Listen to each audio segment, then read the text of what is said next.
Choo choo choo choo.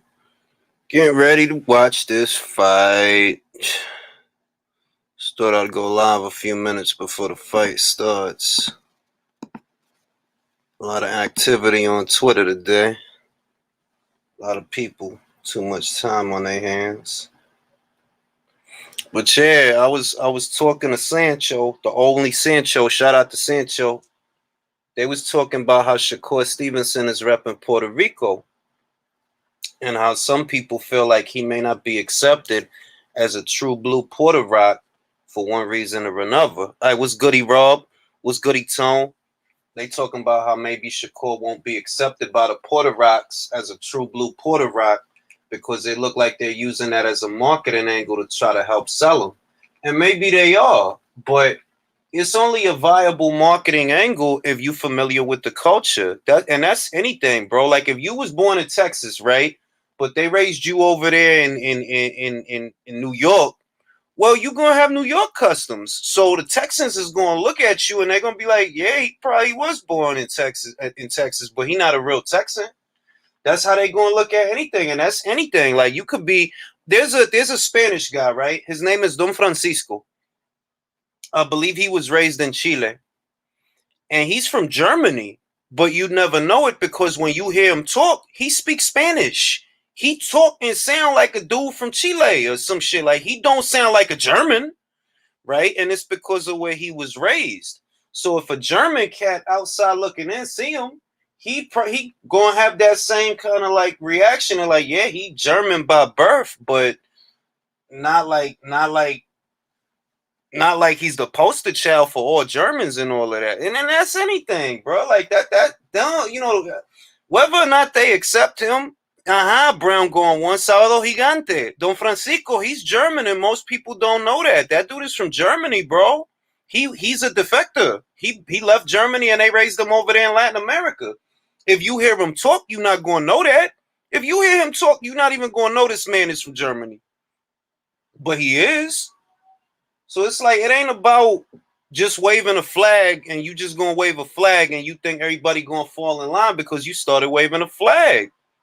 Ain't nobody gonna fall in line just because of that. If they don't see themselves in you for one reason or another, whether it's because of how you don't talk, what you don't know, whether or not you're not familiarized with the culture or not, that's what's going to determine how they receive you or how they don't receive you, whether or not they accept you or they don't accept you. That's what it's going to be about. It ain't going to be about nothing else. Shit, like, and it's a lot of stuff like that, man. Like, I don't know why people. I don't understand like why even somebody would try to like make that a talking point. What are you trying to what are you trying to convey? Like an imaginary hardship? That's not a hardship. Like that's not a hardship. If they not rocking with you like that, it's because you wasn't rocking with them like that to begin with. Like what you think they just gonna rock with you? And bear in mind, I'm not talking about him specifically. I'm saying in general. If they not rocking with you, it's because you wasn't even really rocking with them. Like what's goody SSB? If I was born in the UK, right, and then somebody shipped me over to the west coast of California, and I sound like I'm from the west coast of California, well, the UK cats they not going to see themselves in me when I'm dressing and talking and moving and the things that I do and the things that I'm into is from another place. So I mean that's really what it's all about. I don't know, like some cats they got different mentalities, man. Like I don't waste time on little stuff like that. Like that's stupid, bro. Like what's your point? Like you trying to say it's a hardship that they treating them like a bastard? Like I don't understand stuff like that. If they rock with him, they gonna rock with him because they know that he rock with them. If they see that he don't really rock, and that's the thing. If they see that you acting like I guess a person would have to be acting like they can't tell that you don't even really rock with them. And if you don't really rock with them, why you expect them to rock with you? Regardless of whatever. Cause it ain't where you from, it's where you at. That's the other thing. It ain't even where you from. It's where you at. I could have been born in Harlem, but if they raised me in Minnesota, well then I'm gonna be like a Minnesota cat. That's how it is. Word Brown gone one. That's facts. B. Most people don't know. Don Francisco is not. He not from Chile. He from Germany, bro. He was raised in Chile. You never know it because, well, he was raised in Chile, even though he's German. It's a small world, B. It's a lot of things going on in it. You know what I mean? But it's little stuff like that. That's a big part of the reason I don't like the Twitter app. The Twitter app is the app where I see that there's just the most baiting of every capacity there is. Like that lady Raging Babe, that she says that she can't say nothing without somebody getting offended. I see what she talking about, because I'm like, yo, people take time out their day to go on there all the time and just cry and complain and cry and complain. I'm like, yo, I know exactly who these people are. I know exactly what they 24 hours in a day look like, and I know why they do that. And it ain't got nothing to do with what they talking about. Those are miserable people that do not like their life, and they just like finding different shit to complain about. For all the time you spending complaining about some bullshit, you could be changing your life so you have better things to do than complain about shit. It ain't about the subject matter. It's about the individual. I always look at what's being said, and I'm thinking more like, what are you really talking about right here? Because you ain't talking about what you talking about. You too worried about some bullshit for this to actually be about that shit. It's something else going on here. And when you get to the base of it, what it really is, it's just a lot of miserable ass people that don't like their life. And you better off not talking to them people. I'm telling you, the other day I said that shit. Twitter's a reminder why you don't talk to everybody. Like, social media is an illusion. All of that is an illusion. That, like, oh yeah, everybody polying. Nah, everybody don't poly in real life, and it's a reason everybody don't poly in real life. It's different types of archetypes, different types of mindsets. You got cats that really don't want to do nothing and don't want nothing, but they'll sit there complaining about some shit all day, when in reality they just complaining because they have time to complain. They ain't doing nothing else. So of course you're gonna sit there complaining about shit and you not doing nothing about nothing. Twitter, that's exactly what I said, SSB. Twitter is good for quick updates and news. Everything else is garbage. I agree with that. I agree with that 100%. Like, I'm not one of them cats. I'm not. That's why, yo, I be getting aggy when people just want to get me involved in like an argument, or they'll be on there trying to argue. Like, bro, wait a minute. We can't argue, right? We can't argue because I don't care what you think. You see what I mean? For you to have an argument, like if you arguing with your girl, well, you care about your girl to some capacity, whatever you're doing. So there's gonna be an argument. There's gonna be opposing views and shit like that. But I don't give a fuck about what a stranger think. Like, I ain't gonna sit here talking about some shit with you. I don't fuck what you talking about. Like, I ain't worried about that shit. You can feel that way. I don't give a fuck. That's like a lot of that shit that goes on Twitter, man. I don't be worried about a lot of that shit, man. Like, people be arguing about a lot of dumb shit on there. I'll be like, yo, you just got wild time on your hands, B. Need a hobby or something, man. Go crochet or something, man. Go write a book. Go write a novel, yo. Because for all the passion that you see exhibited by way of social media, it's an illusion. It takes zero effort to do what people do on social media. But that's why you see so much of it, because it don't take no effort. And cats is not no revolutionaries or going out there and changing lives or doing nothing. Like, literally not doing nothing. Just, oh, I'm a tweet with my 140 characters, change the world. Get out of here with that bullshit. What's good, Lil John?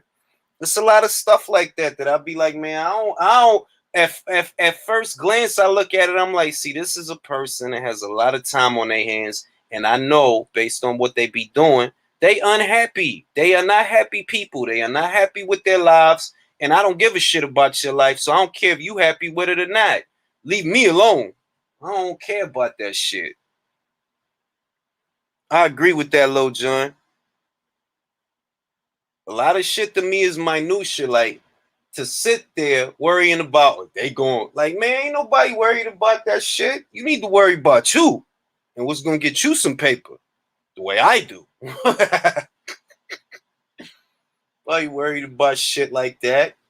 Steve Kim just tweeted that Spence versus Ugas could be slated for July-ish.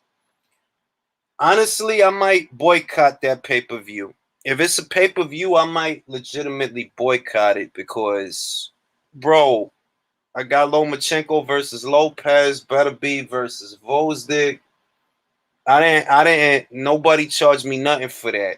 Y'all trying to gank people out here just because it's a halfway decent fight. I'm good, bro. Y'all keep that one. I'm good. Why don't you do a magazine or a book? You know what? I might do that. But then again, I know. See, this what you don't know, Fish. I know the secrets, bro. I don't want to sound like I'm tooting my own horn. I don't want to be that guy, but I know the secrets, bro.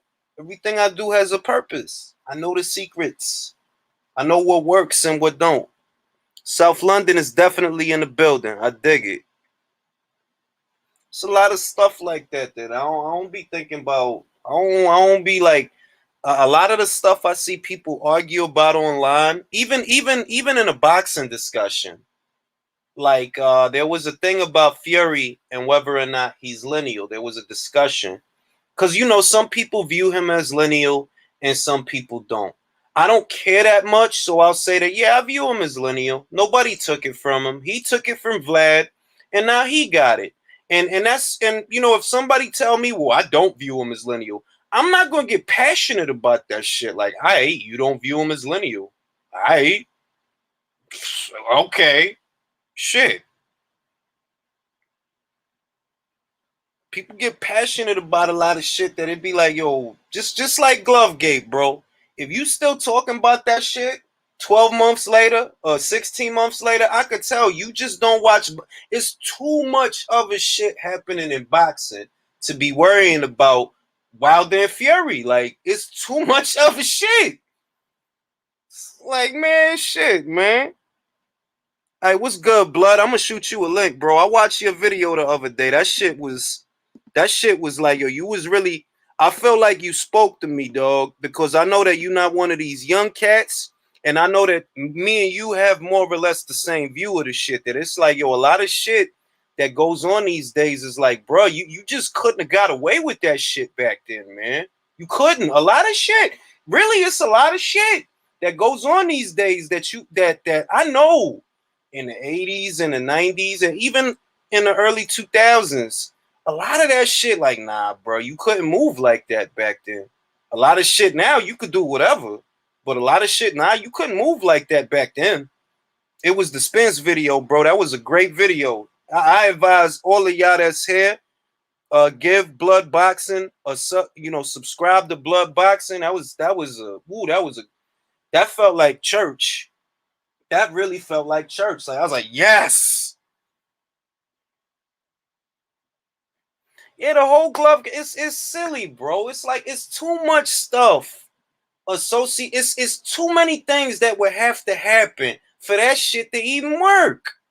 You get tested by VADA, right? So if the man was drugged after the fight, there may be something that comes up in a VADA test. And if by some chance nothing comes up in a VADA test, after the fight, they take the fighters to the hospital. And because Wilder got his ass beat and the fight got stopped and he was bleeding out his ear, they took him to the hospital after the fight, likely took some blood tests just to see if he good. And something gonna come up that if the man was drugged and they put something as strong as a muscle relaxer, right? Because that's what people want to believe. If they put a muscle relaxer or anything like that in his shit, bruh, it's gonna come up. Now, none of that came up. None of that. You have JDs on camera sitting right there while they wrap the man's hands, right? You have them right there while they wrap his hands. And it goes back to what Michael Montero says. Shout out to Michael Montero. You can't prove a negative, and you can't state a negative and put the onus of proving that negative on everybody else when you believe something in the absence of evidence. There's no evidence of foul play. It's just a lot of shit that a lot of people want to believe. You can't force me or try to make me prove something that isn't true to begin with. The burden of proof is on the accuser, not the accused. That's why that shit works that way. If you saying that this man did something, what the fuck have you done in the last 12, 13 months to prove that he did something? What have you done? You say you think he drugged you. You say you think he cheated and he put something in. What have you done to prove that? Because you saying that shit don't mean motherfucking thing to me. You just sound like a sore loser to me.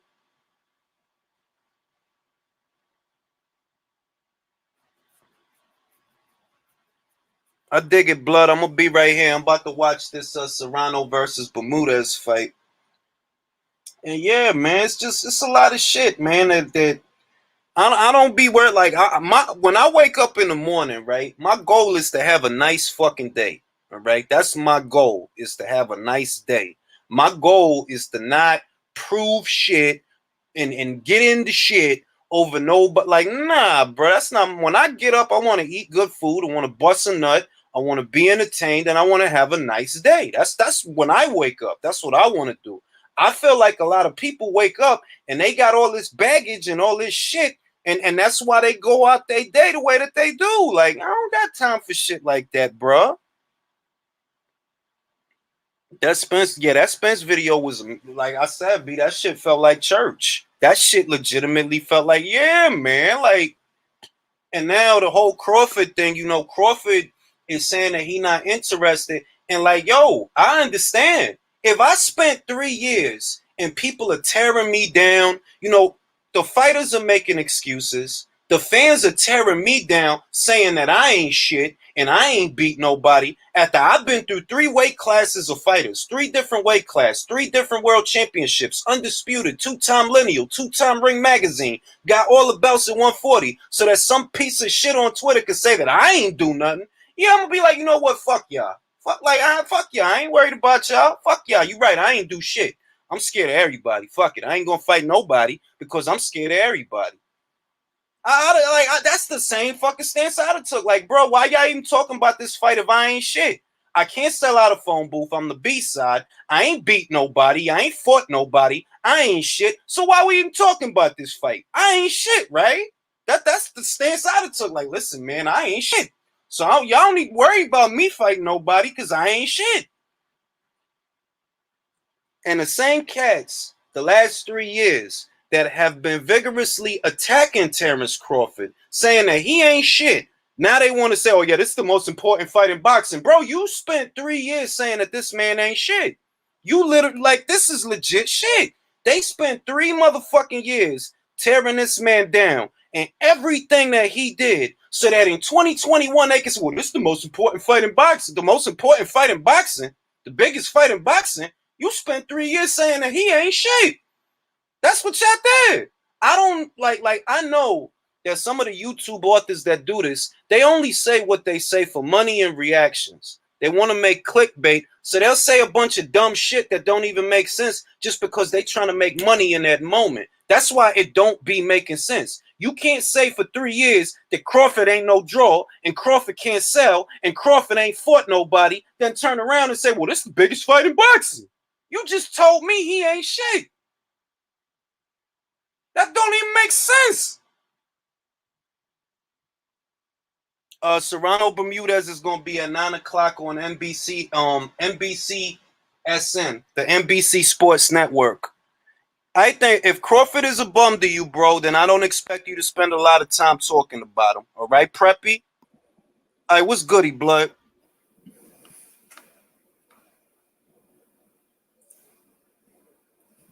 See, this is the type of individual that I'm. This, hey, what's goody, bro? This the type of individual that I'm talking about. Preppy Mexican, right? This is the type of individual that I'm. Hold on, let me turn that off. Hey, what's goody, bro? Sorry, bro. I had to turn off the other. I'm good. Sorry about that. I dig it. Now this. Let me just direct these comments towards this individual. If you don't like Crawford, Preppy, Why do you want to have an argument with me about him, bro? You don't like the motherfucker, right? You don't watch him fight. So what the fuck are you so worried about the shit? The fight not going to happen anyway. Like, blood, I told these cats. I've been saying it for 3 years, bro. They not going to fight. As sad as it is, remember, Riddick Bowe and Lennox Lewis never fought. That's real shit. That was a great fight, and it never motherfucking happened. So when I look at this shit, go ahead, blood. You got the floor. No, just tell us how you feel about that whole shit.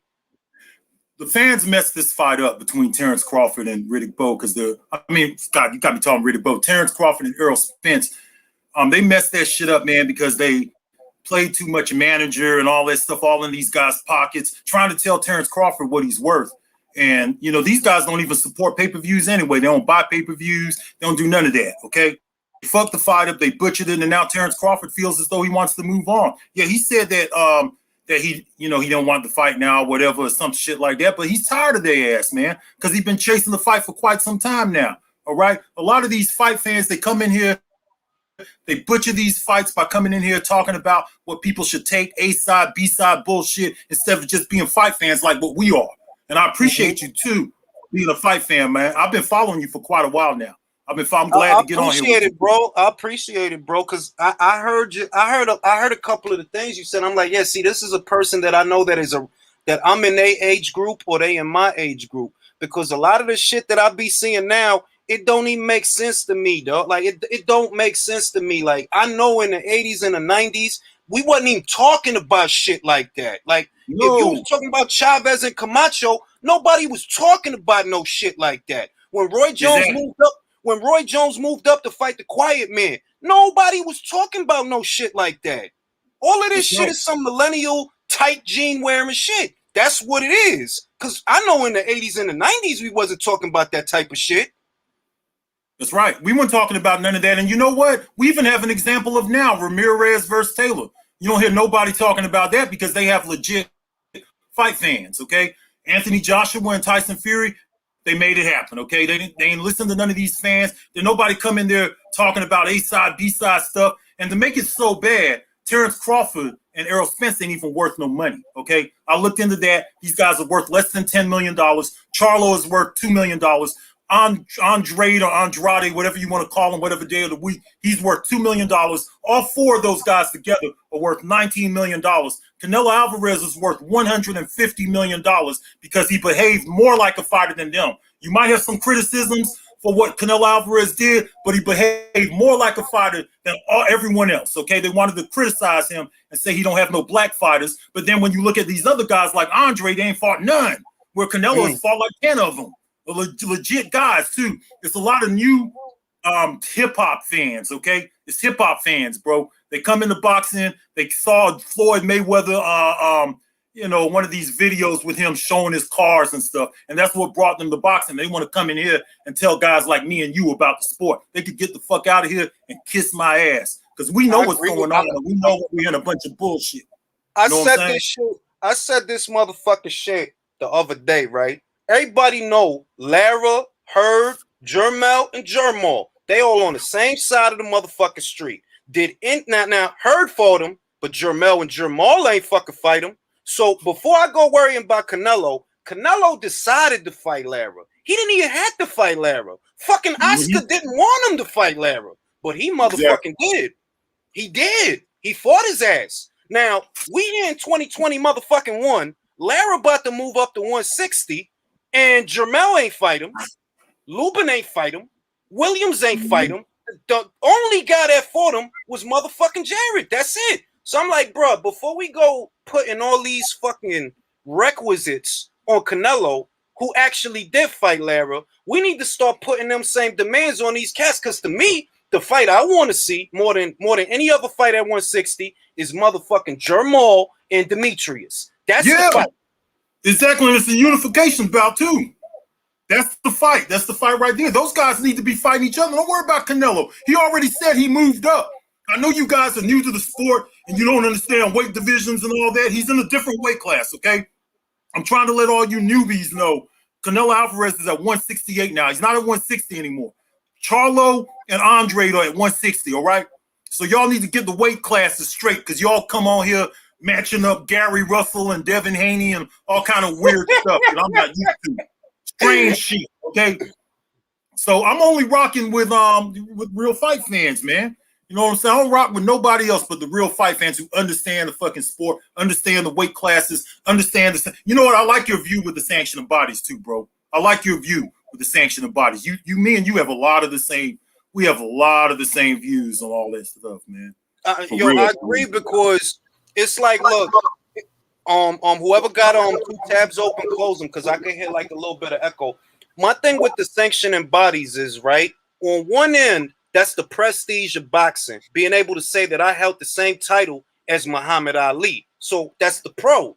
The con, they not doing their motherfucking job. They got one job, and that's to give boxing its structure, give it its pecking order, give it its ranks and its itemized list of fighters. That's their job, and that's it. And they don't want to motherfucking do that. What I see now is they want to be promoters. They want to be promoters. Yep. They all worried. Exactly. They all motherfucking worried about doing favors to the PBC, doing favors to motherfucking Bob. Yo, you got one job. You gonna get paid regardless because you a sanctioning body. In order for the fight to get sanctioned, they gotta come to you, right? So you gonna get paid anyway. They must, to me, and this is just me. Don't take it as nothing else but an opinion. This is my opinion. Them dudes is getting brown paper bags to play with their own ranks because it don't make sense. A lot of shit that go on don't make sense to me. Don't make sense to me either. And you're talking about holding the belt that Ali had. The traditional belt are the ones that are now second tier. It's like the belt that Ali had, Trevor Bryan holds now in the WBA. And you know, once you get these franchise guys, it's a new line. You know what I'm saying? It's a new line of belts. They confuse a lot of people. There's a lot of new fight fans. You can tell by the stupid comments guys like me and you get. You could tell us a lot of new fight fans around. They don't understand the sport. They want to come in and tell us something. We've been watching this sport for years. I don't know how old you are, bro, but I know you're an older guy. But, man, I've been watching this shit for damn near 4 decades, man. I know I don't got no grades. I don't got no grades, y'all, and I'll still whoop y'all ass, too. So I'm just letting y'all know that. Bro, I'm fucking 38, right? I remember all them boxing matches from the late 80s, the early 90s. Sure. And what the conversation was, and shout out to you, Beats, because Beats is, we all in the same age group. The conversations that be happening now, I swear to motherfucking God, nobody was talking about none of this shit in the 80s and the 90s. That they just wasn't. You just knew this is a good fighter, that's a good fighter, and I want to see these two guys fight. And that was it. And who do you think is going to win? And that was it. Motherfuckers wasn't around here talking about what kind of car Jermall Charlo just bought. Nobody was asking about shit like that. I was saying today, man, like, shit, it's this Beast. The big brother Beast is here. Oh shit. Oh man, you done made my day, bro. You done made my day, man. Oh shit. What's up, man? Sorry about that. What's up, man? It's all good. It's like, you know what I was saying on my video today? I used to follow Conor Whitaker and Meldrick Taylor. And up till today, I never knew what their net worth was and didn't care. And I still don't. Right. I mean, I know that. I know Whitaker fought Ramirez. He fought Haugen for titles. He defended against Nelson. He went up to 140. He fought Chavez. And he fought the Argentinian at light middle and beat him. He fought 4 weight classes, bro. 4 weight classes. You know what I mean? See, and if you look at Meldrick Taylor's a small little dude. Yes, right? he is. He's an Olympic at featherweight. He went up to fight Terry fucking Norris, bro, and took the beating of his life. Yeah. Right? What fighters? No fighters are doing that today. No, I'm gonna tell you something, Beats. It's one thing about the postmodern era, right? That I think is good and bad. See, I'm glad the fighters are taking a more active role in their careers. I'm glad about that because that affords them an opportunity to make investments on their own so that they don't end up broke. Because that's the sad part about the fighters of yesteryear. A lot of fighters, they ended up broke, and it's because they ain't had no investments. They ain't know what to do with their money. So the fighters being more involved in their careers is a good thing. I don't want to see a fighter that was a great fighter being broke and fucked up after they done fought all these different people. That's the good thing. The bad thing is it's creating an environment where a lot of fighters, they don't really want to be fighters anymore. Like Danny Garcia talked all that shit to Terrence Crawford, and I ain't forget none of that shit. He talked all that shit when Crawford was at 140 pounds. So that when Crawford moved up, the fucking WBO in December of 2019, they had Danny Garcia at number 1. And this dude did not shoot for the mandatory. You didn't want to fight. Now you want to move up to 154. You don't even want to sneeze at Terrence Crawford. And it's the kind of corny shit that we see in this era of boxing. Yep. Yes, exactly. And you know what? The fans continue to support this. We have to understand that we are the lifeline of the sport. These guys are getting the same kind of paydays that Little Red Lopez and them guys got years ago. Okay, these guys were making $2 million and $3 million paydays. I looked it up and I found it. You know, I mean, when I was doing my research for documentaries and stuff, I ran across the information. Back then, like Pete said, I didn't care about that stuff. All I wanted to do was see the fight. But doing the research, I happened to run across some of this stuff, and they were making the same money. You have Riddick Bowe. He made $10 million in 3 different fights, okay? He was riding a bus in South Florida, okay? And nobody knew who he was. You know, if he could get to that status, it's much easier for Spence and them, who don't even have the net worth that he once had. And this is things are more expensive now. You have inflation, you have all of that stuff, and they should be making more than what they're making. Ain't that right, Mr. Doc, huh? Ain't that right, Mr. Doc? Yes, exactly. Hey, if Riddick Bowe, you just said, what have I? All 3 of you have heard me say this repeatedly. Correct me if I'm wrong. And to your point, Blood, if the likes of Riddick Bowe, who at least gave us a epic trilogy with Evander Holyfield, right? Yep. That, you know, in all fight fans, if he can be forgotten, this generation of I'm talking specifically of American boxers, they are going to be. I'm telling you. Forget us. The cats that are like us 20, 30 years from now, they're going to look back at these guys and be like, this is going to be a lost generation. Can I be honest with you? Riddick Bowe, I know he drove the bus and it's so hard. Riddick Bowe's not forgotten, though. He's not forgotten. No, I know what I'm saying. What I'm trying to say, I guess, is comparatively. Forgotten because that's what I'm saying. Yeah, if Riddick Bowe can drive a bus and not get recognized, Beats, where do you think that's going to land these guys? Well, look, Doc, I had this discussion on Twitter the other day because a lot of people got mad at me. And bear in mind, pay attention to what I'm saying. I'm not telling you Terrence Crawford is a shoo-in to get into the Hall of Fame. I'm just telling you that he'll get in before Keith Thurman. He'll get in before Errol Spence. And he'll get in before Danny Garcia. Why? Because no matter what, he was undisputed, and that matters. In the annals of boxing history, it ain't that many undisputed champions. It ain't a lot of guys that can say they did that. So when and he can say 3 divisions, and he can say 3 divisions too. Now, and I use this as an example. James motherfucking Toney, who fought at middleweight, all the motherfucking way up to heavyweight, he didn't make it in the Hall of Fame last year. Motherfucking Miguel Cotto didn't make it in the Hall of Fame last year. So when I tell somebody, you know what they might be holding against Tony is like he popped for Royds when he fought Ruiz in it, like back in the day. But Beats, hang on. But Beats, come on, man. He didn't pop for no roids when he gave Evander Holyfield the beating of his life. The beating of his life. Put on one of them. I was laughing to tears when I seen what he done to Evander. I couldn't believe what I was seeing. Blood knows. I can see my blood's face. He remembers that fight. How James Jody done Evander? Oh my God, that was special. That was special shit. You know what I mean?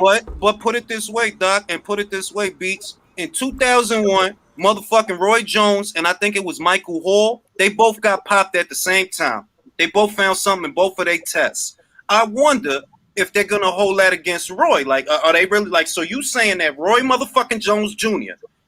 may not get in the hall because of that? I don't think so. He'll get in the hall. He'll get in. They might hold him back for you know what I mean. They might hold him back for a round or two, and then put him won't in. be first ballot, but because of that, they'll put him in there. They'll put him. Look at some of the guys that's already in the hall. You know what I'm saying? I don't agree with everybody. I haven't looked at the Hall of Fame in a long time, but I do know when I looked at it, there was like 4 or 5 guys. Is Dan Raphael in the Hall of Fame? Dan Raphael. Exactly. There you go right there. Rocky Balboa was in the Hall of Fame. You know what I'm saying? Rocky Balboa in there. I don't mind Rocky being there, but I got a problem with Dan though. Yeah, like you know what the shit is? I'm gonna say something. Rocky being in the hall, you know why that don't bother me? Because I know a lot of young kids, they looked at their movies and they wanted to become boxers because of their movies. It had an effect on the sport, even though it's a fictional character in a movie. It reverberated in the culture of the sport. You had little boys, maybe some little girls. They seen that movie, they wanted to be like Rocky. So I dig that. But for Dan to be there, it's like, why is Dan there for that beige sweater? Whoa! Hang on. Are you serious? Are you serious? I mean, blood. I'm thinking the same thing. Are you serious, Dan? No, tell me that's not true. And hardline boxing, they said Dan Raphael's in the Hall of Fame. Oh no! Like, woo! I mean, it was bad enough when like the Mendoza. Like, I don't know if anybody else here knows anything about fucking baseball. I don't even like, but the Mendoza line, right?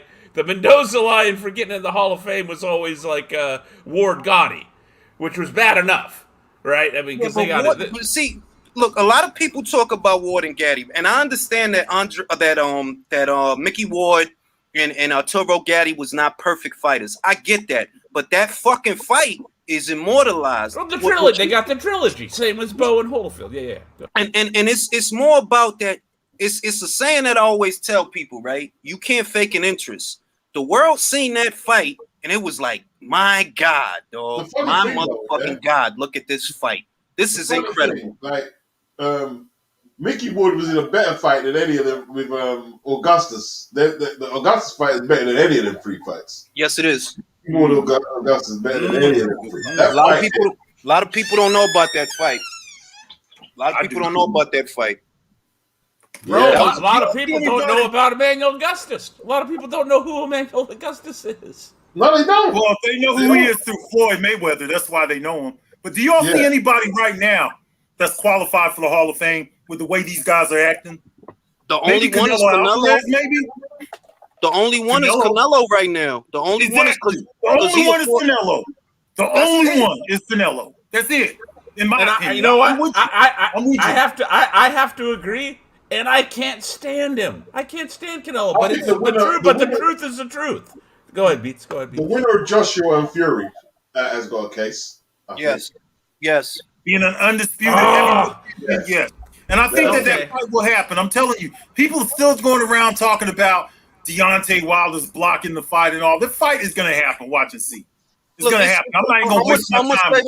The people, you got to look at the people that say that, right? Because it's a lot of, if you've been through shit in life, or if you just know anything about anything, you know. For example, they saying that Wilder blocking the fight. I'm telling you right now, Fury and Joshua could not put the ink to the paper if Fury was still under contract to fight Wilder, because Wilder could have sent a cease and desist letter if Fury was still under contract. That shit literally just happened last year. Amanda Serrano was supposed to fight Katie Taylor, right? She's under contract with Matchroom. What happens? She tries to dip out on Katie to be on a reality TV show. What does Eddie Hearn do? He sent a cease and desist letter to the network, like, she can't be on your show. She's under contract. So fast forward to this Wilder and Fury shit. If Fury was still under contract to fight Wilder, all Shelly Finkel got to do is send a cease and desist letter, and that Joshua fight don't happen. But what do we hear? They put the ink to the paper. The contract is signed.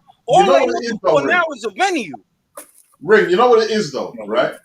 Like the people saying that, they feel they've been validated by Max Kellerman. That's what it is. When Max Kellerman said what he said, it kind of like, I mean, oh yeah, you see, Max Kellerman said it. Man, okay, smart me up here. What did Max say? Max said that Wilder got step aside money. And I'm gonna tell you what. I'm gonna tell you what, right? When Max said that Vasyl Lomachenko and Gennady Golovkin was this and that, motherfuckers wasn't listening to that shit, right? But they're gonna listen to this bullshit. I don't know if Wilder got step aside money. I find that a little hard to believe, but that's besides the point, because if the dude did get step aside money, what does that tell you? That the fight is happening. Why? Yeah, exactly. They paid him to step aside. Exactly. The fight's too big. Man. Yeah, It's a bunch of bullshit. The fight is going to happen, and like you said, it's too big of a fight to not happen at this point. The fans are demanding it. The people who don't want it are Deontay Wilder fanboys. Okay, any fan of boxing wants this fight. Deontay Wilder could come back. He could. I tell you what, don't want it, man. I tell you, Usyk. Did you hear Usyk after 90? He wants a 93. Is it 93% split against Joyce? He wants 93%. What? He can't get that shit though, Beats. He can't get that shit because the WBO. If Krasiuk fucks this up, and he could fuck this up by way of the WBO, which is the only reason you even got a title shot. Motherfucking Joyce is entitled to at least 25%. So you can't give him less than that. If you try to give him less than that, what's going to happen is the WBO might penalize you, and then you won't be the mandatory anymore. Jones not going to take that. Sam Jones ain't going to take that, man. Of course not. Of course not. That's a good fight. That's a good fight that heavyweight boxing in general, but heavyweight specifically needs. Joyce and Usyk in my opinion. Let's not forget it's 2 fights. It's 2 fights too. Let's not forget that. Yeah. These guys got to do something while they got to do something because they're going to be tied up for over a year. They're going to be tied up for over a year with these 2 fights. Exactly. That's what I'm saying. Wilder and Andy Ruiz ain't fought in a long time. I know Ruiz getting ready to fight Arreola in a meaningless pay-per-view because that's another problem in boxing. Mr. Doc, this pay-per-view stuff is not working, man. Back in the day when we was over here, it worked back then because we had no internet. We had none of that. So we had to buy TVKO. But now, all this pay-per-view stuff, these stars are not pay-per-view worthy. Right now, I don't even think Errol Spence and Terrence Crawford could do $1 million. If they fall right now, they won't do $1 million. Let me tell you something about Spence fans, right? And I don't like doing this because it feel like I'm coming at somebody's head, but I gotta keep it a bean. If this dude was what they say he is, then he would have at least got 500,000 with Danny Garcia. He went out there, he got 225. So you're not a star, bro. It's that simple. You just said it. You just said it, Julius. How can you guys are all talk? You're all in America, and you're gonna pay your $50 to watch Arreola and Ruiz. You know what? I'm gonna say something here. I think you guys tell me what you think. I feel like, and I mean, just from a distance, from the outside looking in, it's almost like they're trying to take advantage of the Hispanic fan base. Yeah, they are. Yes, because the Hispanic fan base is the strong right now. Anyway, it's the strongest fan base in terms of North American boxing. Did you guys see that event with Virgil Ortiz and Maurice Zucker? Did you see they come out strong, blood. They come out strong. They don't fuck around. It looked like it was in Mexico City. I was like, that's what I'm saying. What's going on? Yeah. But that's ridiculous, man. There ain't no fight fans over here like that. The Hispanic. I'm just gonna say it. The Hispanics, and I'm just talking about North America. So just where what I observe, they love their boxing. I'm gonna say this, Doc. I'm gonna say this. Shame on every American fan that want to big up Errol Spence and don't want to buy his fight because they creating this environment. You see what I mean? When he said that he was going to fight Sean, even though I wanted him to fight Crawford, I still bought the motherfucking fight. Currently, Clarissa Shields is mad at me, but I still bought her fucking fight. I still bought it. She just talked some shit like, oh, this dude be this. Like, bro, I ain't disrespect you. I told the truth. Cecilia said that Showtime did not offer her the right money, and that's why she ain't take the fight. What she do? She get mad at me. She just diss me. Like, that's cool. I still bought the fight, though. That's more proof that these fighters, they watch what people say. You know what I'm saying? And sometimes a lot of these guys, they listen to their fan bases, and their fan bases are hip-hop fans. They're not from a boxing environment, so they're messing these guys' careers up with giving them stupid advice and telling them to play A-side and all of that stuff, man. Stay out of that shit. Let Errol Spence and them handle that shit behind the scenes. See, to me right now, a hot fight for Crawford is Virgil Ortiz because Crawford's record for pay-per-view is 150,000. He's going to do way over that if he fights Virgil. I agree.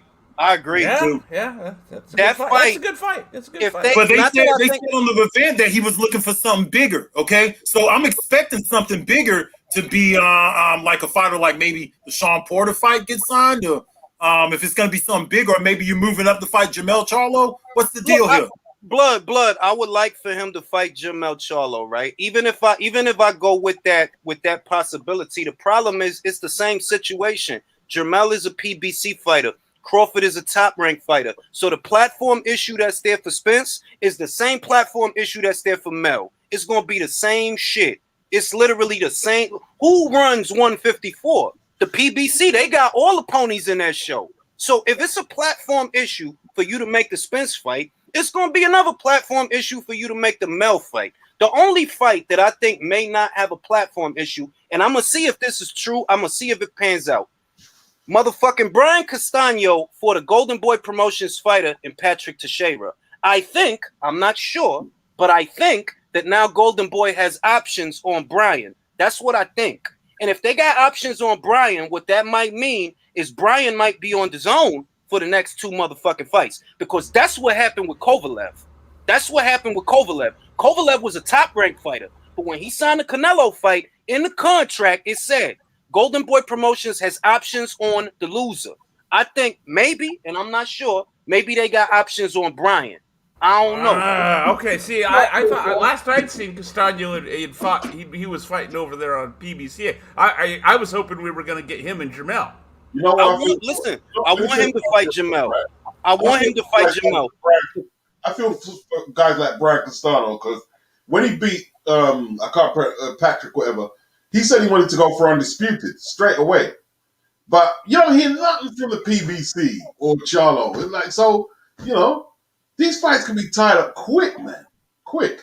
I agree. They can't even make the fights happen in the PBC, though. That's why the network got rid of the PBC, because they made promises to the network that they were going to get us some good fights. These guys don't want to fight. They're trying to nickel and dime and protect their O's and protect their brand, and that's what they're doing. They're branding. They're trying to get more fans, and these fans that are coming to them don't support them. That's why they got no money in their bank account. And I'm telling you now, but a lot of these guys, when they're retired and they start getting into their 40s and 50s, some of the fighters from right now, they're going to start getting their feelings hurt when people start telling them you weren't shit and you didn't do shit. That's true. I mean, not some of them won't care, but some of them will. And then they ain't gonna realize until it's too late that Listen, what I mean. Where this Crawford Spence fight was, I'm gonna say 2 years ago, right? Not now, because now it's cold product. Motherfuckers don't care. But 2 years ago, this motherfucker had the potential to be like Felix Trinidad versus Oscar. Yeah, it did. It had the potential. That was 2 years ago. You can't expect motherfuckers to argue for 3-4 years and still be worried about this fuck. Like, I'm over it, bro. Right now, what I want to see is Okoli versus Breeders. That's what I want. Like, man, I'm like, man, fuck all that 147 shit. Okoli just won a belt. I want to see him versus Lunga Makabu or Mavis Breeders or the dude from France. I'm not. They need to unify it there, because they had it together at cruiserweight. They did. They had it together, but when they ran that tournament, it's blood. We've talked about this. It's what are traditionally the stepchild divisions. The flyweights, the 140, and 154 and cruiserweight. They're the ones that have been delivering the good fights. Well, all the glamour divisions are fucking around. Go ahead. Sorry. I'm going to tie up there because Lalunga, he fights in Europe mostly. And as soon as Nice heard that Lawrence wanted to fight Bradis, he said, okay. So listen, these fights can get negotiated very quickly. Very quickly. And listen, man, I don't care if a Cody loses. The way I see it, if you challenge, you get all the respect from me. As long as you challenge, I don't give a shit if you lose. You got to challenge. You got to challenge. And I like how he moving, because he won the title and he looked at the biggest. This is the way that it used to be, in other words. Yeah. Okoli won the belt and he looked at the biggest. He didn't look at Lunga. He didn't look at Arslan Goulam. He said, yo, I want Mavis Breidis. Yeah. I want Mavis Breidis. He got the ring belt and the Ali trophy. Like, I want him. And that's how the fighters used to move before. They're like, bro, what? I'm not looking at these other cats. Where Spence want to fight Ugas. Look, nothing against Ugas, and God bless him and his family. But you not the guy we want to see him fight, bro. Yeah, that's right. And he was not a real champ either, because he was elevated into that status. Exactly. So that's not. I don't count that. It's just a bunch of bullcrap, man. These guys are not going to fight, and people are supporting the wrong guys. they're supporting celebrity wannabes instead of supporting Josh Taylor, Ramirez, Tyson Fury, Anthony Joshua, all these guys who are willing to mix it up. That's who the people should be supporting, not these old celebrity wannabe crybabies, okay? They're fans of crybabies. They're fans of a bunch of pussies, too. All of them are pussies. Yeah. Look, You and can't I talked about compare. this. Look, I Go talked ahead. about this in a video I did, right? That the good news is we got Keyshawn Davis, we have Jared Anderson, we got Steven Nelson. That it's not about, like, a lot of people look at that PBC roster and think that that's all the, no, that's not all the American fighters. We got a whole bunch of other guys coming through that ain't gonna be on that bullshit. Whereas them PBC fighters, look at their age, bro. 31, 33. But What have I been? Yeah. I've been beating that drum. I've been beating that drum for a long time now, telling everybody that this is not Leonard Hearns. Leonard Hearns, how old were they, Beats? You know this, 21, 23, respectively, Hearns and Leonard, I think. Something like that. Yeah, right. Early 20s. Early 20s. These guys are in their early 30s, and they ain't done shit. And they're not stars. They're not stars, okay? Everybody knew about Hearns and Leonard when you know what I mean? I could walk down the street and just go, hey, Hearns, Leonard. Benitez, all of these guys, Camacho, Julio Cesar Chavez, all of these guys were mixing it up at young age, okay? All of these guys. Some of the fights kind of lingered on, like Pernell Whitaker versus Julio Cesar Chavez, because they was jumping around in the weight classes, and Julio Cesar Chavez was advancing while he was moving up. There was a little bit of heat, to your point there, Blood. There was a little bit of heat. People got a little bit impatient for the Hearns-Leonard rematch. That took a little bit long for in some people's opinion. Some people wanted that sooner, but yeah. If you was over in the UK, right? Like, I remember my old man watching Benitez knock out Maurice Hope's teeth for taking that light middleweight fight. I remember that. And that's in front of millions of people. Millions. So these people were household names. People knew Tommy Hearns, bro, in the United Kingdom. They knew Sugar Ray Leonard. They knew Hagler, and they knew Durant. They knew all these people. They knew. See, a lot of people say, oh, Larry Holmes wasn't as popular as us. People knew Larry Holmes, bro. They knew Larry Holmes. I'm going to tell you, Beats. You guys had better media coverage, though, Beats. You had better media coverage of guys like Larry Holmes. Because when I look back at the newspaper articles now, a lot of the juicy stuff comes from out of the UK. And these fighters were willing to give the UK commentators or the guys, the interviewers, the media men, they were willing to give them a whole lot because they was excited about being interviewed by somebody from the UK. And you'll see stories on Larry Holmes where he goes all into his personal life. And, they just had a bigger following. The UK is just a more dedicated boxing fan base. I'm gonna say why. It's because and some people don't like Bunce, right? Some people don't like Bunce. Some people do. But Bunce is the kind of journalist or the kind of pundit that we don't have in America right now. We used to have a million Bunces back in the day, but we don't got somebody like that right now. That is, that he'll say some shit like, he'll say like, look, man, motherfucker, this, that, and the third. Because I remember Bunce exposed Wilder. He was like, Fury was on the phone in the studio arguing to get the fight done. This was in 2020. He was like, when Fury came by BT Sport, he was on the phone screaming, I think, to Frank or somebody, saying, just make the fucking fight. He was talking about the Wilder fight. So it's like that exposed. They're like, dog, don't say Fury didn't want to fight you. He did want to fight you. Y'all the ones that kept pushing that shit back. That doesn't happen in the American media anymore because everybody's licking everybody's ass. Like, you can't if you say something that a fighter don't like now, they ain't going to want to talk to you. That's how it is now. They want you to lick and I ain't gonna lick nobody ass. I'm gonna lick my wife's ass. No, exactly. A lot of these guys, a lot of these fighters now, they don't want to talk to certain people. They got that from Floyd Mayweather, and the journalists, they really have to watch them out because these promotional outfits and stuff will pull their credentials. I mean, they even tried to ear out Dan Raphael, a Hall of Famer. They pull his credentials. I didn't know he's a Hall of Famer, but I had no idea. I remember he jacked Radio Raheem. You remember he jacked him up for his credentials. He couldn't go.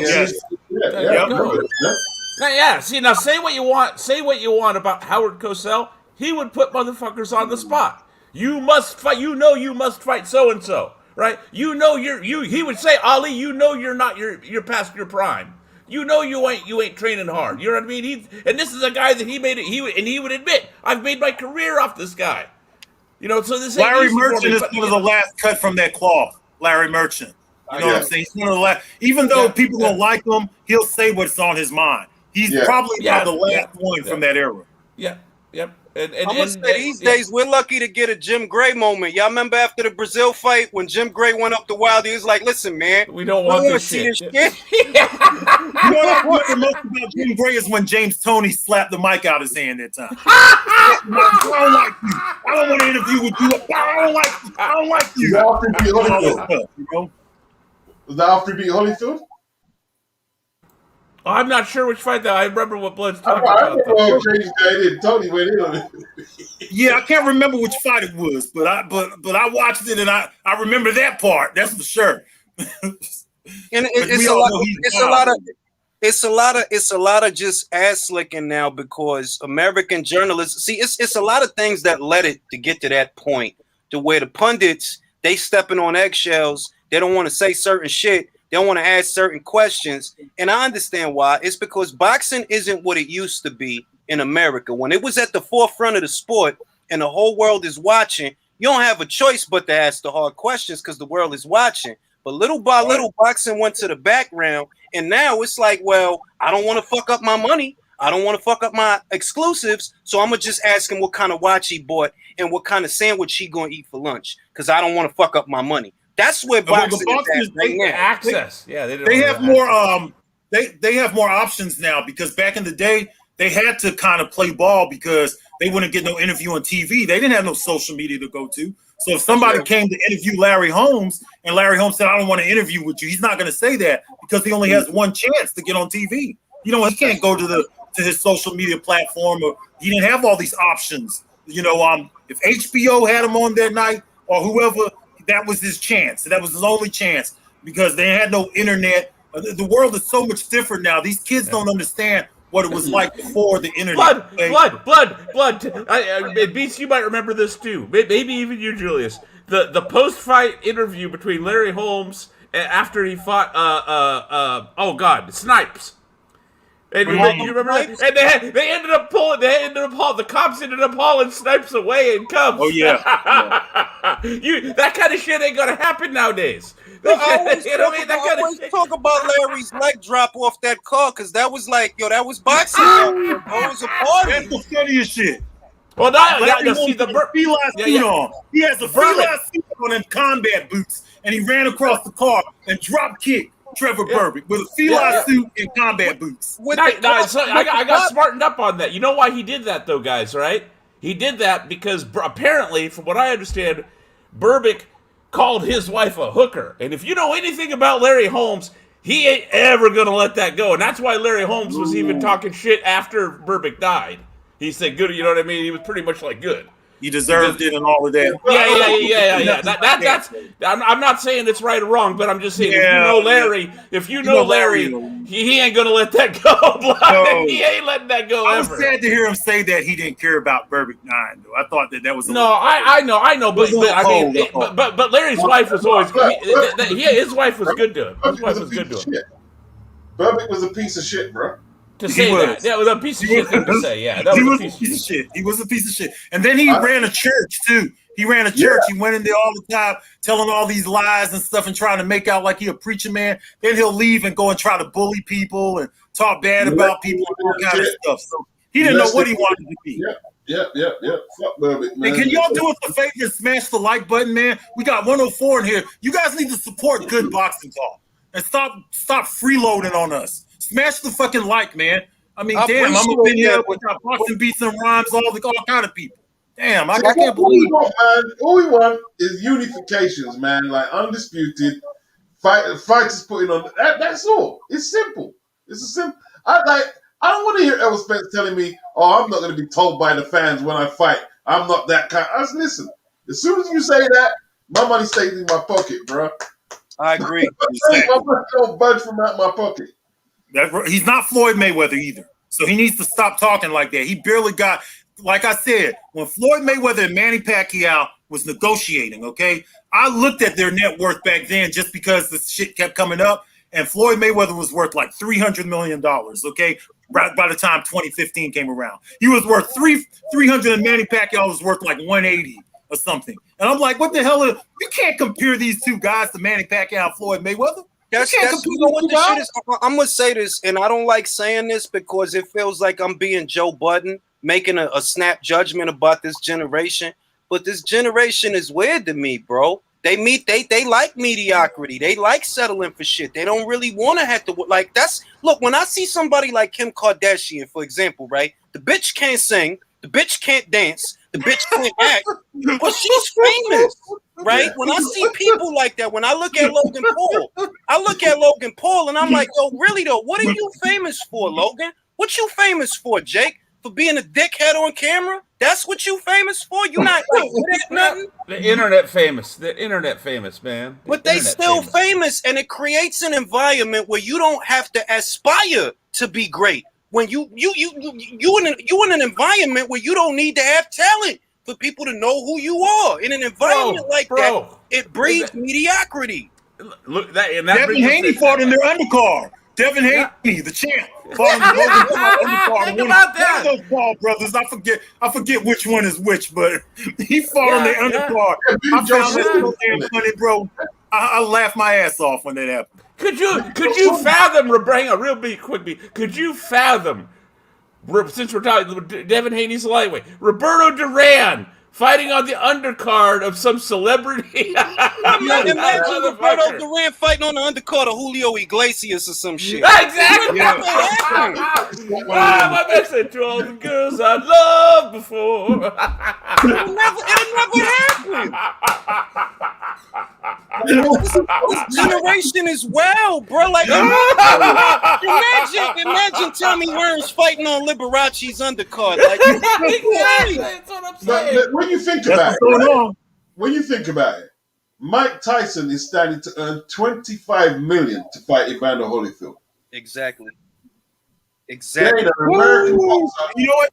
know what? That equates to Terrence Crawford, Errol Spence, Demetrius Andre, and Charlo net worth. That's more than that. Here's the kicker though, Mike. Here's the kicker though. Mike looked at that money and turned it down. That's the great. Like, bro, I'm Mike Tyson. I ain't motherfucking one of these guys. I'm Mike motherfucking Tyson, dog. The level of celebrity that he had. None of these guys. Not even close. Not even close. And they never get there either because they don't want to fight the best. And the little fan bases they got don't support them. So Errol Spence needs to get off his little this little fake reality that he's living in, that he's this battery that the stupid fans put in his back. There's only about 100,000 of them that's gonna buy his paper. Bro, he acts like millions. He acts like he's Sugar Ray Leonard. My man didn't even fucking medal. He didn't even medal. Exactly. Yeah, he didn't even medal. And he had 2 shots. They reinstated him and he didn't medal. And he's overrated, man. I think he's overrated, me personally. I think Spence is overrated. No, I agree.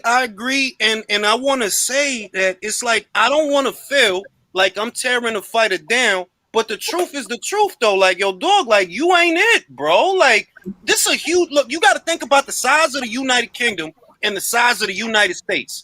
There's millions upon millions upon millions of motherfuckers living on top of each other here, and you only got 225 of them to buy your fight. Only 225,000. You're not a star, bro. I'm sorry. Like, I don't want to. You know what? I'm not. I'm going to speak for just myself. I'm not here to. I hear what you're saying, Julie. I'm not here to tear down any individual fighter. I'm tearing down the current state of American boxing.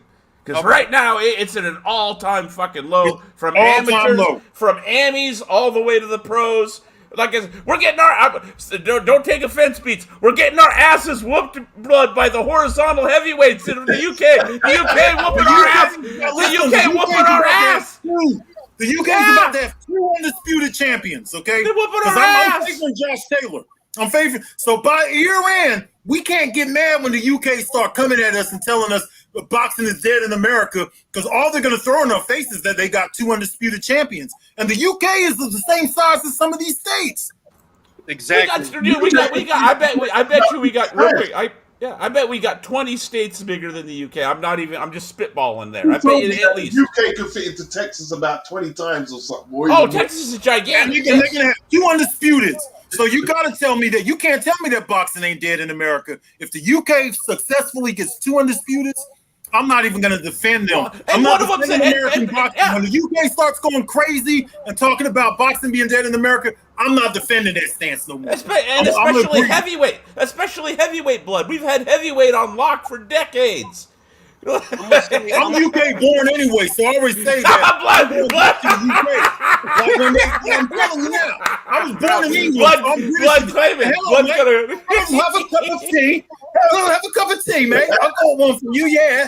Oh, a cup of tea, yeah. I'm gonna say this. It's also it boiled down to the psychology of the fighters. It's kids in the UK, and it go back to what I just said, that they aspire to. Why? Because that's their goal. They driven. It's not just, oh, I want to be Floyd and I want to have a car and I want to have some money. No, they want to be great at what they do, because when you love what you do, that competitiveness is natural. Like, yeah, I want to compete. I want to see how good I am. I want to test myself against the best. Whereas other cats, they don't want that. They happy being uber famous and settling for mediocrity. You don't want to have to work for nothing. When the big moments come around, look, when Danny Jacobs passed motherfucking Jermall in the hall, he shrank.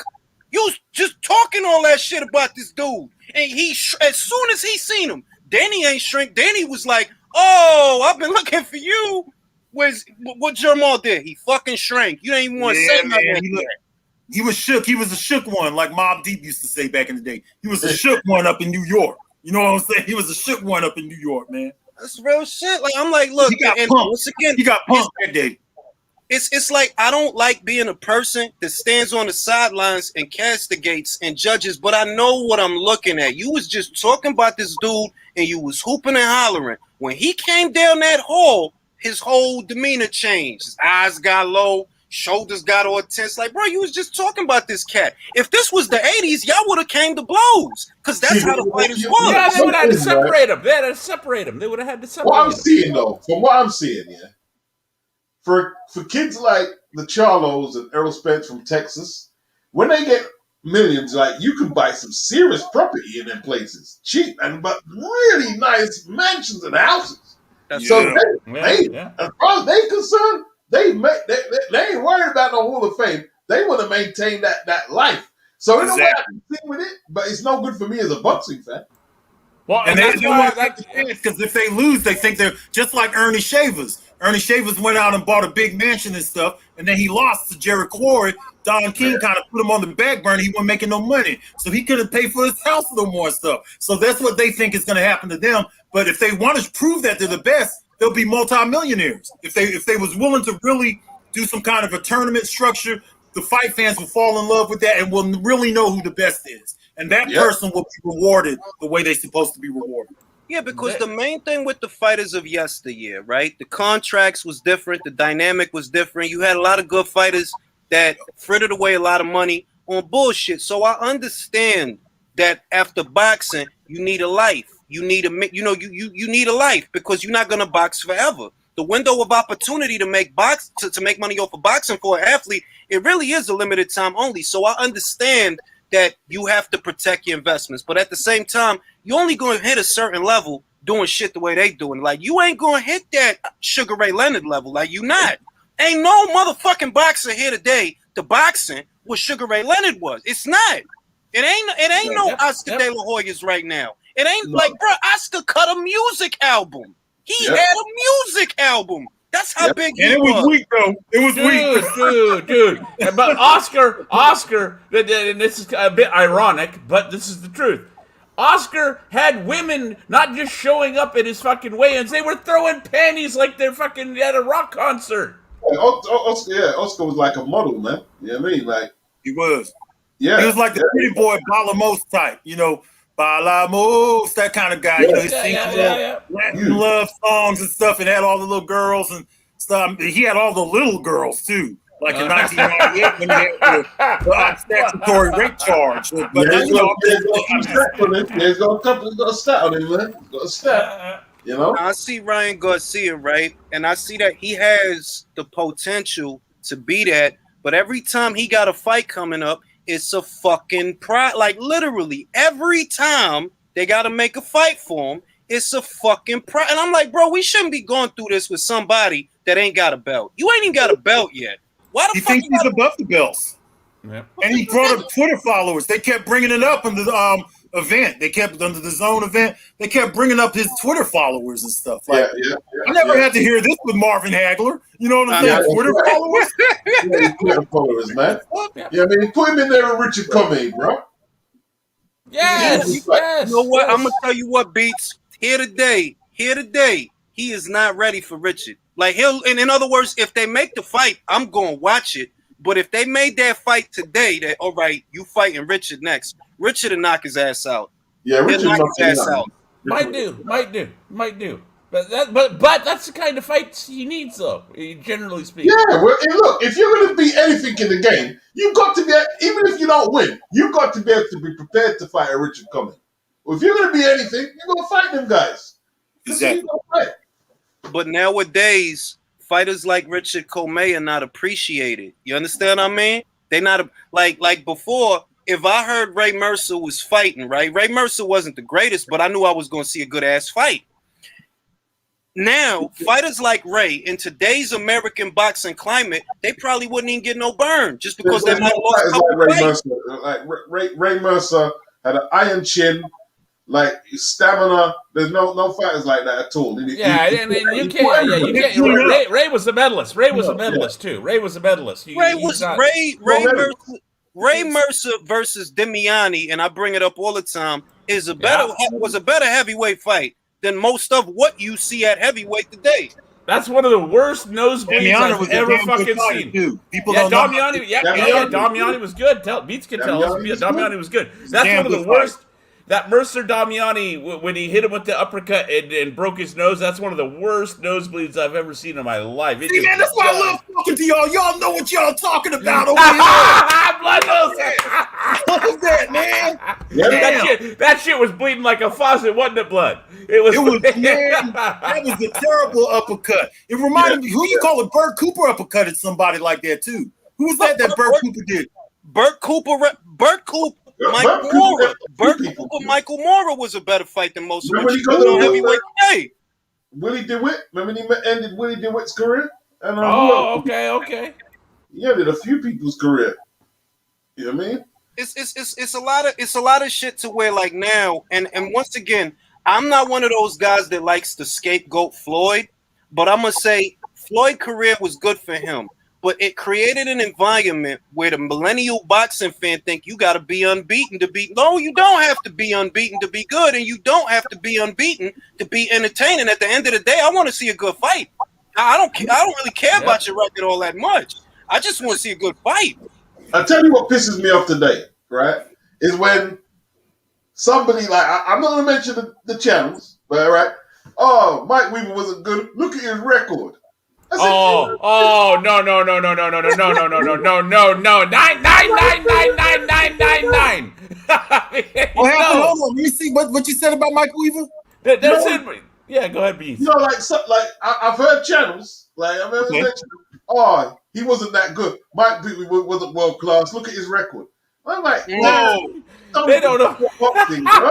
They don't know what they're talking about because they look at a record and they're so used to looking. It's just like with Glenn Johnson, the Road Warrior. Yeah, learned on the job. He got a lot of losses, but he'll beat the hell out of an A-class fighter in a second. Yeah.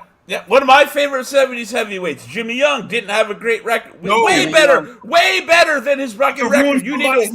You ruined somebody's night, boy. Yeah, all that tells me, Beats, is those motherfuckers ain't watched the fights. They ain't watched the fights.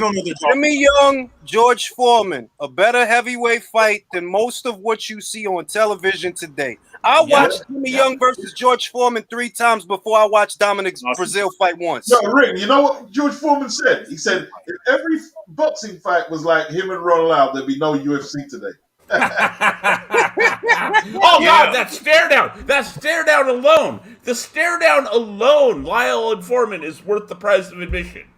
That stare down is that's serious fucking business. But I'm gonna say the difference between the fighters of then and now, as far as the American fighters, which is really what we're talking about. A lot of the American fighters that we've been seeing, I'll say the last 5-6 years, they're not aspiring. They treating boxing like they're working at Mickey D's or something, to where you just going through the motions. You don't love this. Now, I'm not gonna say that's every fighter, because I see other fighters that I think, like Shakur Stevenson, to me, he want to fight.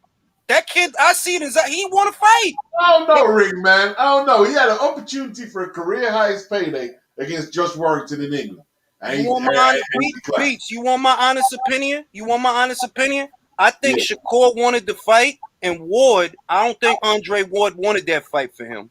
Ward got real motherfucking quiet when Eddie said what he said. He didn't deny none of the shit that Eddie Hearn said. If looking at that, it left me with the impression Andre Ward and Shakur's management turn that off and down. Maybe he's not with Ward anymore, though. He left it. They separated, didn't they? Yeah, but that was before. That was before they separated. Maybe who knows? Maybe that's the reason they separated. Could be. There you go. Could be.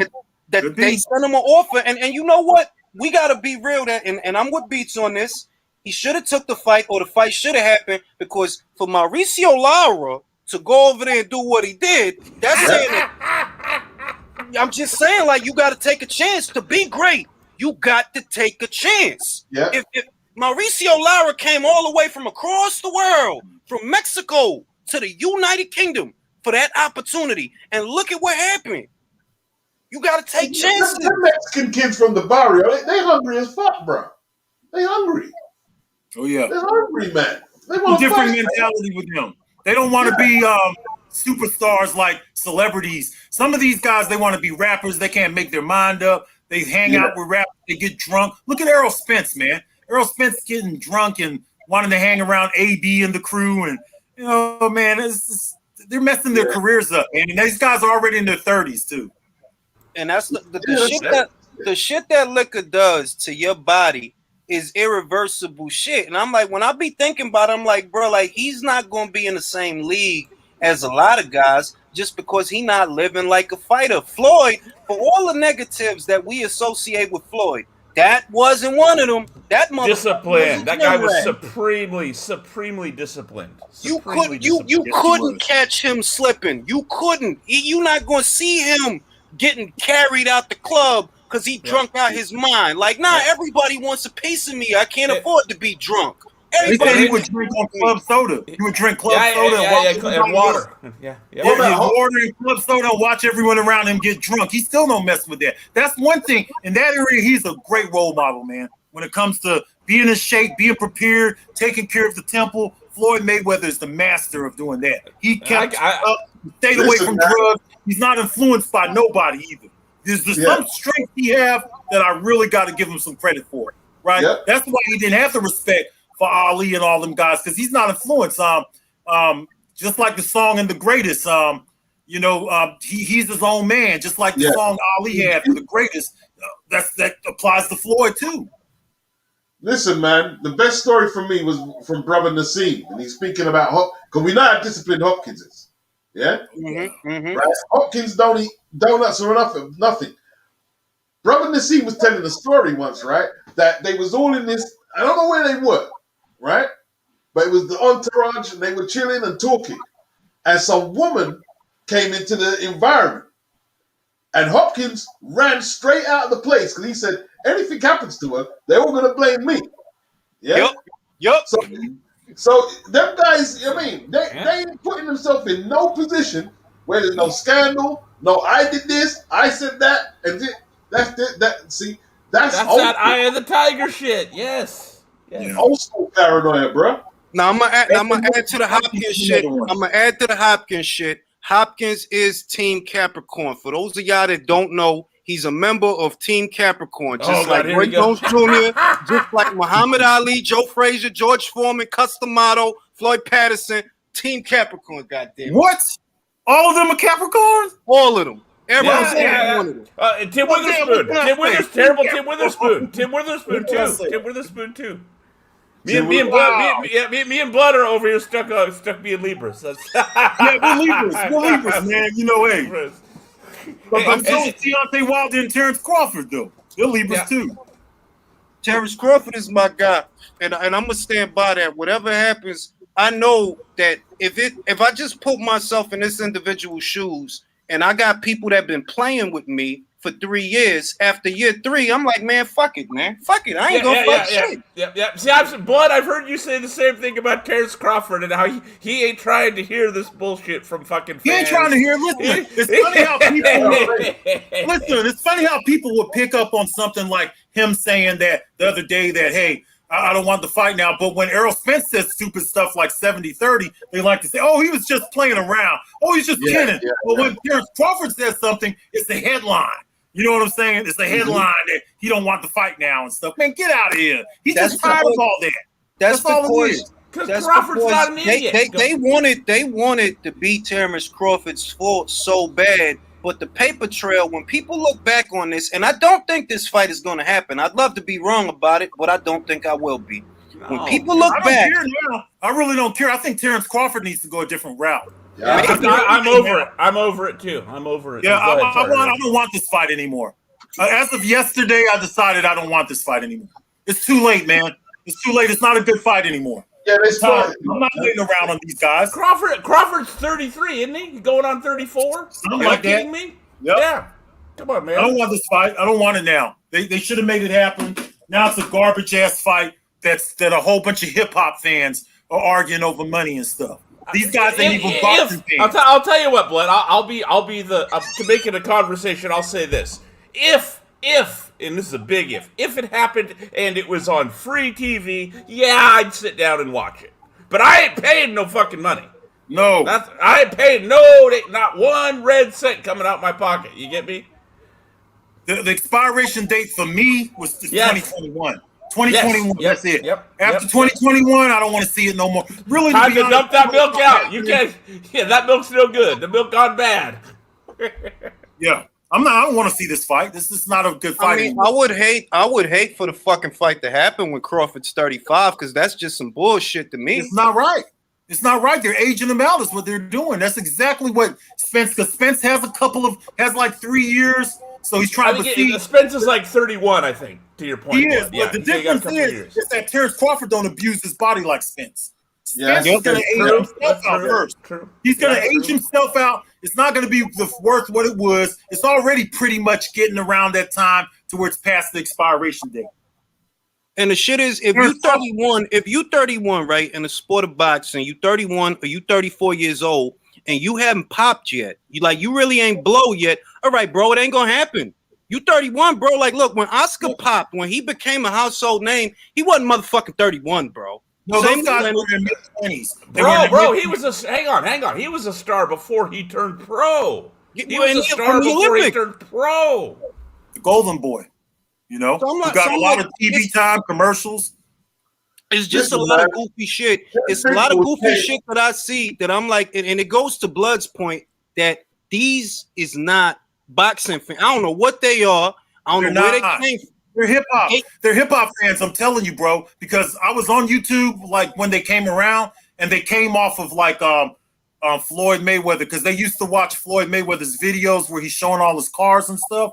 So then they became fight fans. And then 3 weeks later, after watching a few car videos and one fight, they wanted to start telling you and me about boxing. That's what happened. It's just hip hop thing. My called World Star.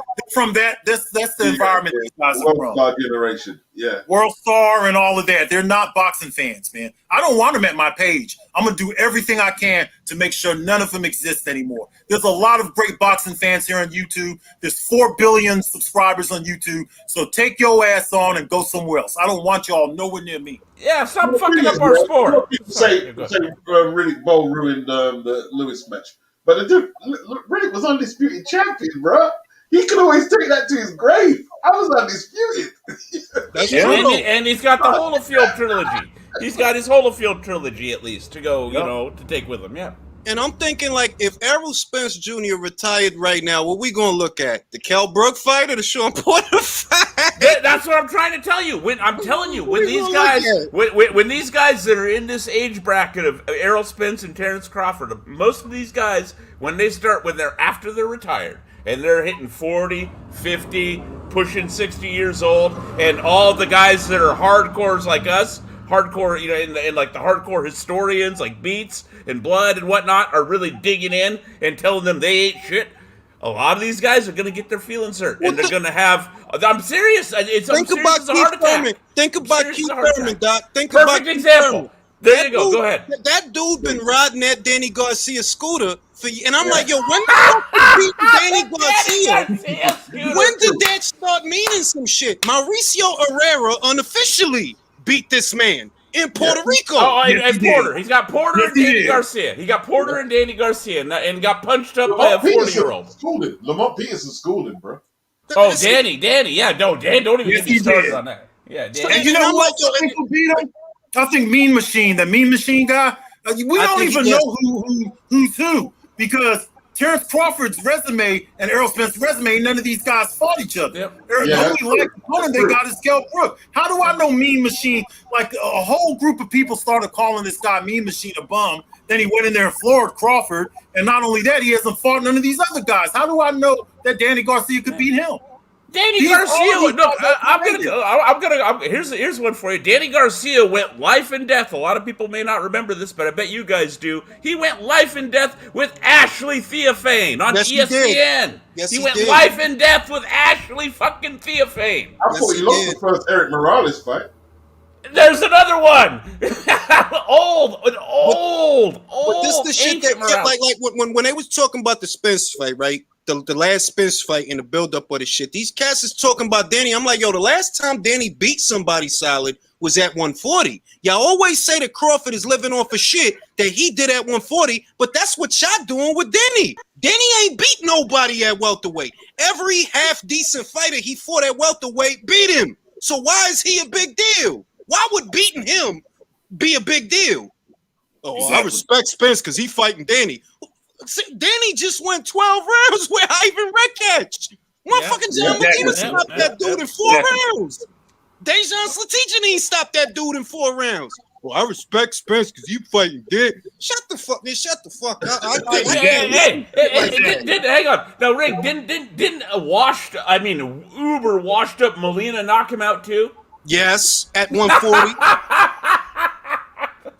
What the fuck planet am I on? Like, so beating Danny Garcia is the year mark, the benchmark of greatness. Danny that ain't beat no. It's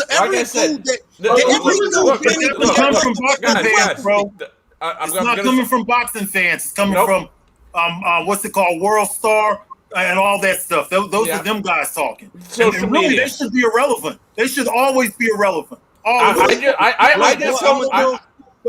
Those tabloid type stuff. All of them should be made irrelevant, in my opinion. Nobody should ever respond or talk to these guys, ever.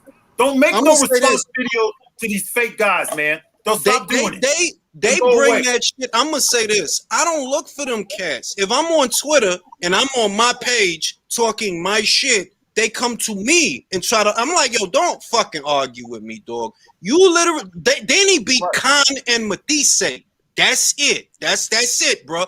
You don't act like that was a prime Eric Morales that he beat. Like, let's stop. Let's fucking stop. The first one arguably lost too in some people's eyes. You talking about an old Morales? You talking about an old Morales? Way above his weight. Way above his weight too. Sorry. So who does Spencer Crawford fight next? Who do they fight next? I think that Porter fight might happen, and I said this. I think the Porter fight might happen. Because Sean don't got options, bro. Like, he don't. Nobody want to see no Thurman rematch. Spence is not going to give you the time of day because you're more trouble than you're worth. We all know Sean comes to fight. And that's why motherfuckers going to look at him and be like, nah, I'm good, son. I don't want a rematch. I don't think Thurman want a rematch. I don't think Spence want a rematch. Danny going up to 54. So on PBC Island, what is there left for Sean to do? Nothing. You don't have a choice but to fight Crawford, or you don't fight. It's that simple. If you can't get Crawford, who you gonna fight, bro? 154 is his only other choice. He has fought at 154, but I'm not. You know what I mean? Not today's 154. That's what I'm gonna say. You got middleweights at today's 150 because that's what them kids are. They middleweights. They just no. I mean, literally, Porter has early in his career, much like Thurman, he fought at 154. No, I know. What I'm saying is, you can't cut it. Oh yeah. He ain't beat. I don't think he beats Lara. Old ass Lara. I think might beat him at 154. So yeah, that's my point. Yeah. He can't cut. He can't cut it in today's junior middleweight division. So he's put in a situation to where if I don't fight Crawford, I might not fight in 2021. I might not. Because that's the only fight. You know what, Julius, you're talking. Hang on, Julius, you're talking me into it. I'm actually getting. I hope it happens because, frankly, I'm now at the point where Porter Crawford is more interesting to me than Spence Crawford. Agreed. Because that's where I'm at. I don't want to keep breaking down some fucking fight, worrying about some fucking fight that is not like that shit ain't going. Just like the Lomachenko, I just uploaded a video about this. Everybody talking about this Loma Haney shit. Listen, man, they ain't about to fight right now. So I'm not gonna pour a lot of energy in that shit. They ain't but I don't care what Bill Haney said. They ain't about to fight. For what it's worth, Loma's got to beat Nakatani for what I hear. And that's a good fight. And that's not a guaranteed. I'm not saying. No. Hang on. Timeout beats. I favor Loma, but yeah, Loma, maybe. I'm not so sure it's going to be easy, man. He's getting up there in age. Hang on, hear me out. Getting up there in age, coming off a loss, coming off an injury, and quite frankly, a very negative attitude coming off the loss to Lopez. You know, I'm not. Again, I favor him, but you know what I mean. There's a lot of ingredients there to make me go. No. He's not accurate enough. He can't. His jab ain't consistent enough. He can't beat Loma. What Spence? It's not just about. It's not. I'm not just talking about that. Yeah, go ahead. What is Spence's next option? Ugas. They talking about making that shit for July. They talk. He gonna have a unification match with the Cuban kid that got elevated to WBA champion. Okay.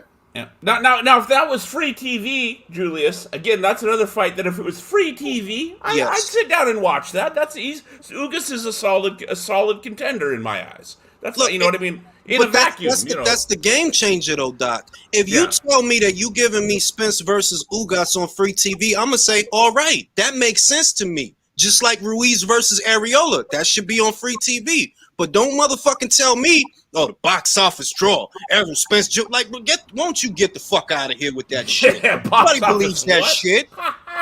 Nobody believes the box office. Like, get the fuck out of it. For Ugas. I said this the other day on Twitter, right? Spence is moving backwards. Why? You fought Sean, right? Right. Fought Sean, and you beat Sean. So that in 2021, you could fight the guy that Sean beat instead of Crawford. Because you fucking moving backwards. Fucking Sean beat Danny. Who you fought? Fucking Danny instead of Crawford. You moving backwards. The only fight for Errol, sadly, is Crawford. That's the only fight that really makes sense. And that's the fight that's not going to happen, which is why I'm watching Lawrence Okolie and his takeover of the cruiserweight division. That's what I'm watching. Fuck all this 147 glamour weight, diva weight, whatever the fuck weight. Fuck all that shit. I ain't worried about that shit. What do you think about Bryant Jennings versus Oscar Rivas for the Bridgerweight? I think they wasting a lot of goddamn time on that bullshit. Oh God, is that for real, Beats? Is that even for real? That's what I heard. Oh God. Who the fuck gonna watch that shit? And I don't like knocking somebody that I think is working hard. Bryant Jennings been through a lot of shit. Oscar Rivas been through a lot of shit. He was a former Olympian. He's an exciting fighter. But if you put this dude to campaign in the Bridgerweight division, you are wasting this man's time. I was just gonna say those are two solid heavyweights, in my opinion. Those are two solid heavyweights right there. I could go for fucking Rivas versus Takam. Rivas versus I like Rivas. If you send his ass down there to Bridgerweight, you just wasting that man's time. You really are. You are. Ain't nobody gonna watch that shit. I can't even say Bridgerweight and not smile. And Jennings is still, as the Brits might say, he's still useful. I thought he gave Joyce a really good fight. You know what I mean? He's not. You know. I mean, I could go for listen. Let me say this. Do you like Yoka versus Jennings? Yes. Yeah, that's a perfect fight for Yoka. That's a perfect fight for I like Yoka. Yoka versus Jennings. Like, it's good fights out there for Jennings. It's good fights out there for Rivas. If they send them guys to that cornball ass weight, that ain't nobody going. Because the other shit is, ain't no Bridgerweight in the WBA. And it ain't no Bridgerweight in the. You can't be the undisputed Bridgerweight champion, bro. That shit is not real. I reckon a couple of sanction buddies are gonna like if they have some success there or some good matches. A couple of sanction buddies. That's what happened. First, I think who was it? The IBF that picked up the cruiserweight first. Oh no, the WBA. It was the WBA, I believe. WBA, I think. And then after that, the other sanctioning bodies kind of signed on over the next couple of years. Yeah. What's the first but they had the names. But they had the names, blood, and to make fights that would draw money. Yeah, Brian Jennings. As much respect as I got as a fan for Brian Jennings and Oscar Rivas, I'm sorry, that fight is not going to do big numbers or draw a lot of attention to the sport. But my old man don't know who either of them motherfuckers are. I'm gonna have to explain that shit to him. You know what I mean? Who was the first crew? Was it Marvin Camo versus the guy who beat John Conte? I can't remember his name. But they got Marco Huck as a top 10 Bridgerweight. Marco Huck. I heard that name. Goddamn, is he still fighting? He's still fighting. I didn't know he was still around. Yeah, bro. I looked at the rank standings the other day for Bridgerweight, and they got Artur Spilka, Marco Huck. Like you if you got Artur Spilka in the top 10, that say it all. That say it all. Like word, he top 10 at Bridgerweight. All right. They got Alan Bobic on there, right? But I know Alan Bobic is not going to campaign as no Bridgerweight. All the money's at heavyweight, and that's really what the point is. That the reason I think that Bridgerweight won't get off the ground is because they ain't got the names to bring in the money. Brian Jennings and Oscar Rivas could be fighting outside my house. That shit is not really gonna make no money. You know what I mean? It's a fight. It's not a bad fight, to be honest. If you told me like Jennings versus Rivas on the undercard of Chisora versus Parker, I'm like, okay. I like Rivas. Yeah, that's good. I like that. See, you should be a matchmaker, Julius. You should be a matchmaker. I'm a lot of things. But what I'm not interested in is Bridgerweight. Me either. I'm not interested in that either. No. We got enough subdivisions as it is.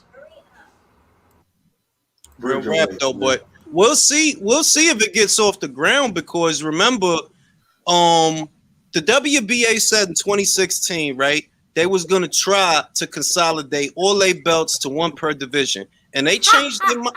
Remember that shit? And they changed. They did say that. I remember. Follow up with nothing either. They never followed up. In fact, they ain't mean it though. And then they made more belts. On top, exactly. Not only they made more belts. So to me, that tells me that at any given moment, Bridgerweight could disappear just like that. Because as soon as the WBA changed their mind, that's as soon as Bridgerweight could fucking disappear. Like, bro, it ain't no money in that shit. And who the fuck want to say I'm the Bridgerweight champion? Like, Bridgerweight, is that new? Like, what you got that at Wawa? Costco? What is that? Bridgerweight? What is that? Yeah, I mean, the name of it is ridiculous. Bridgerweight and franchise. What are they doing, man? Thank God there's only two Bridgerweight champions. They came up with that name. You know how they came up with that name. So that was whack right there, what they did there, but that's okay. Yeah, because it's just another belt that's going to fail. That because of the kid that I think he rescued his sister from a dog or some shit. Yeah, like they're exploiting a fucking a real life story. I mean that classless. We be class. I mean, we say we be crooks. We be classless in this case. From my Reese, you don't give a fuck, man. You don't give a fuck. We don't give no. He learned from Jose. He learned from Jose Suleiman. So of course he don't give a fuck. More fees to collect, more money. That's all. And they're not making a whole lot of money off of it. But whatever they could do to nickel and dime, and the fight fans continue to be pawns and listen to it. We're the lifelines of the sport, y'all. But you know why we can't get it together? Because fight fans are too split up. You know what I'm saying? The fight fans are too split up, so we'll never be able to stand strong on one point because the fight fans are too split up. There's a lot of tribalism and all kinds of stuff going on right now. Okay. Now it's so great sadness. It's not, gentlemen. It's with great sadness that I have to admit to all of you that, along with all of the aforementioned fighters that are Team Capricorn, unfortunately, Mauricio Suleiman is also Team.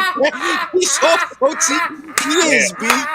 I don't know how it happened, but he in the team, B. He's part of the team, man. Now, and I'm gonna say something, Blood.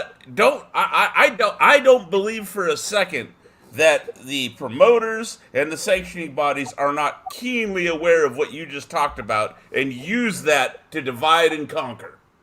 Yeah. Yeah. I absolutely, I don't doubt that. Ain't nobody gonna convince me. Well, it's the fans who, like, people say the networks have stopped Crawford and Spence, but it's the fans, really, isn't it?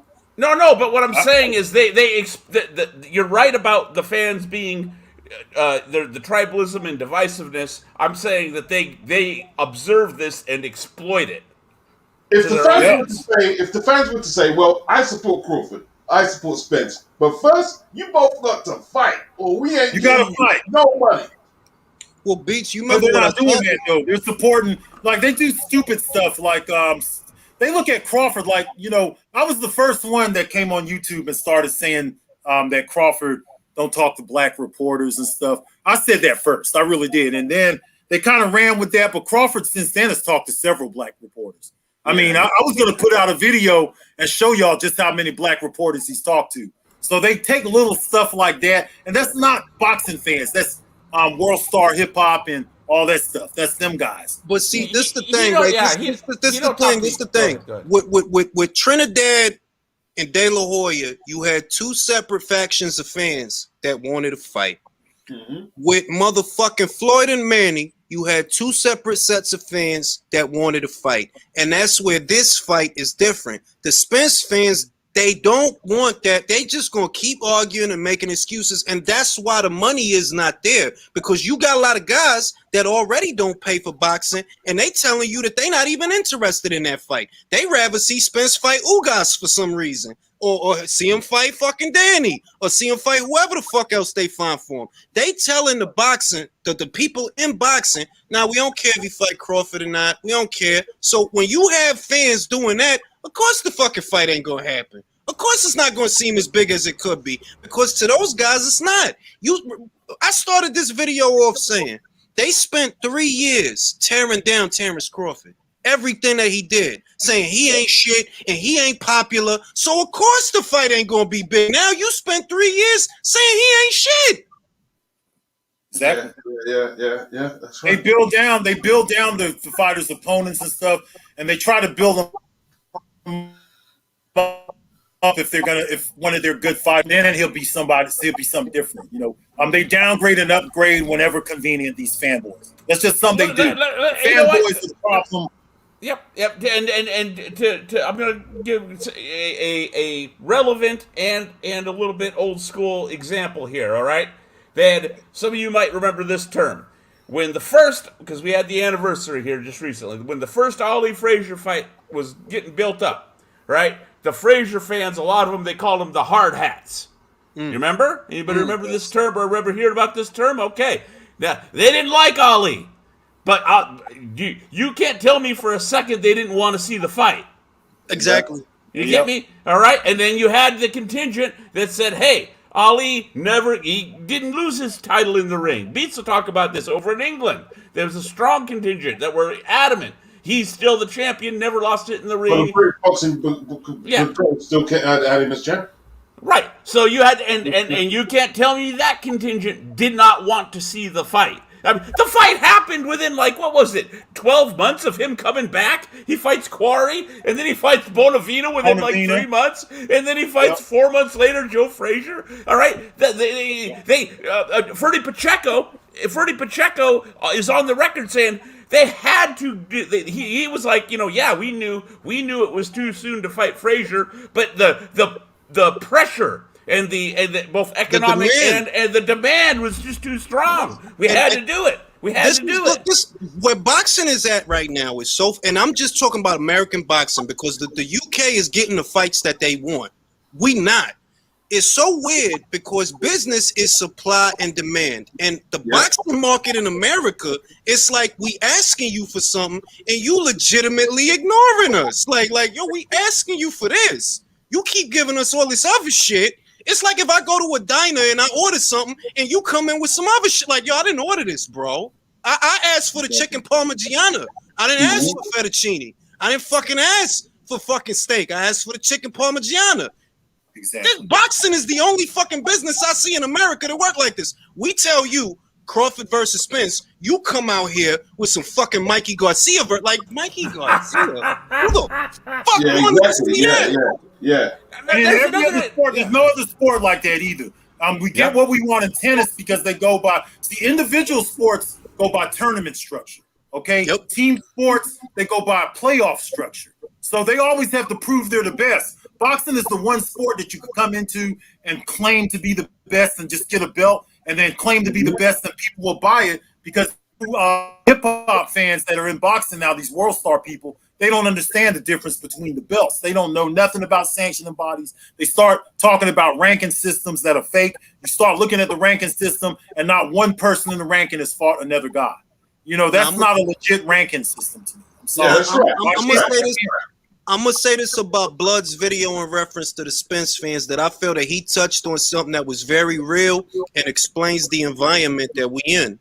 Pussified individuals are gonna identify with pussified shit. When you see somebody move in a certain way, it's the truth. The way he moving immediately, the way Spence was moving, that communicated to me that man don't want that fight. That's what I saw. What they see is themselves. They're like, and that's it. Oh, he don't gotta fight him. Why he got, like, bro? How you sound telling a fighter about he don't gotta fight him. He don't gotta fight him. Like, what type? Like, bro, you a fight fan or not? Do you want to see the fight? Exactly. Because that don't make sense to me. Like, yo, if you think he's great and you think he's a great fighter, then let the great fighter have his great fucking fight. Nah, he don't gotta fight him. He bigger than that. He don't need him. What the fuck do you mean he doesn't need him? This is boxing. Yeah, it's not hip hop. It's not a hip hop battle. It's none of. They don't understand none of that stuff, man. Them guys. That's why I said fans like that. Me, when they come to my page, man, I just ignore the hell out of them. I ignore them. I don't say nothing to them. I let them have their little voice. I'm not going to erase their comment. I just know that they're not talking. That they're talking ridiculous, and I could tell that they're new age fans. So I just leave them alone. You know what I'm saying? But if they really want the fight, they would be trying to encourage their fighters to take these fights instead of building barriers. And what they do is they build barriers, man. And all they're doing is long term. All they're really doing is hurting the legacy of these fighters they claim to be such big fans of. Because I'm telling you again, I don't care how much who I piss off with this. Errol Spence and to an extent even Terrence Crawford, in the big scheme of things, 20, 30 years from now, as all-time welterweights, they're not going to be. They're not going. Hang on. They're not going to be shit. This is my opinion. They're not going to be viewed as jack fucking shit. If somebody, that is a serious historian is asked, okay, compare Keith Thurman to Sugar Ray Leonard, it's going to be laughs. It's going to be jokes. And that's the shit, Doc, that if you say Keith Thurman name to some of these guys, they'll act like we talking about Sugar Ray Leonard or something. Like, Keith Thurman is like, what the fuck are you talking about, dog? And that's what I'm saying. The Bills got you got to be patient, Ring. It's gonna take 20 years from right now, and the Bills gonna come due, and you're gonna see Keith Thurman with his feelings hurt because everybody's telling him he wasn't shit, and fucking Spence wasn't shit, and Porter wasn't really that much shit. And let me tell you something. You know what I mean? This whole generation. Sorry, go ahead. Keith is on his motherfucking way out. Like, he coming up on 2 years since the fucking Pacquiao fight. He coming up on 2 years since that shit.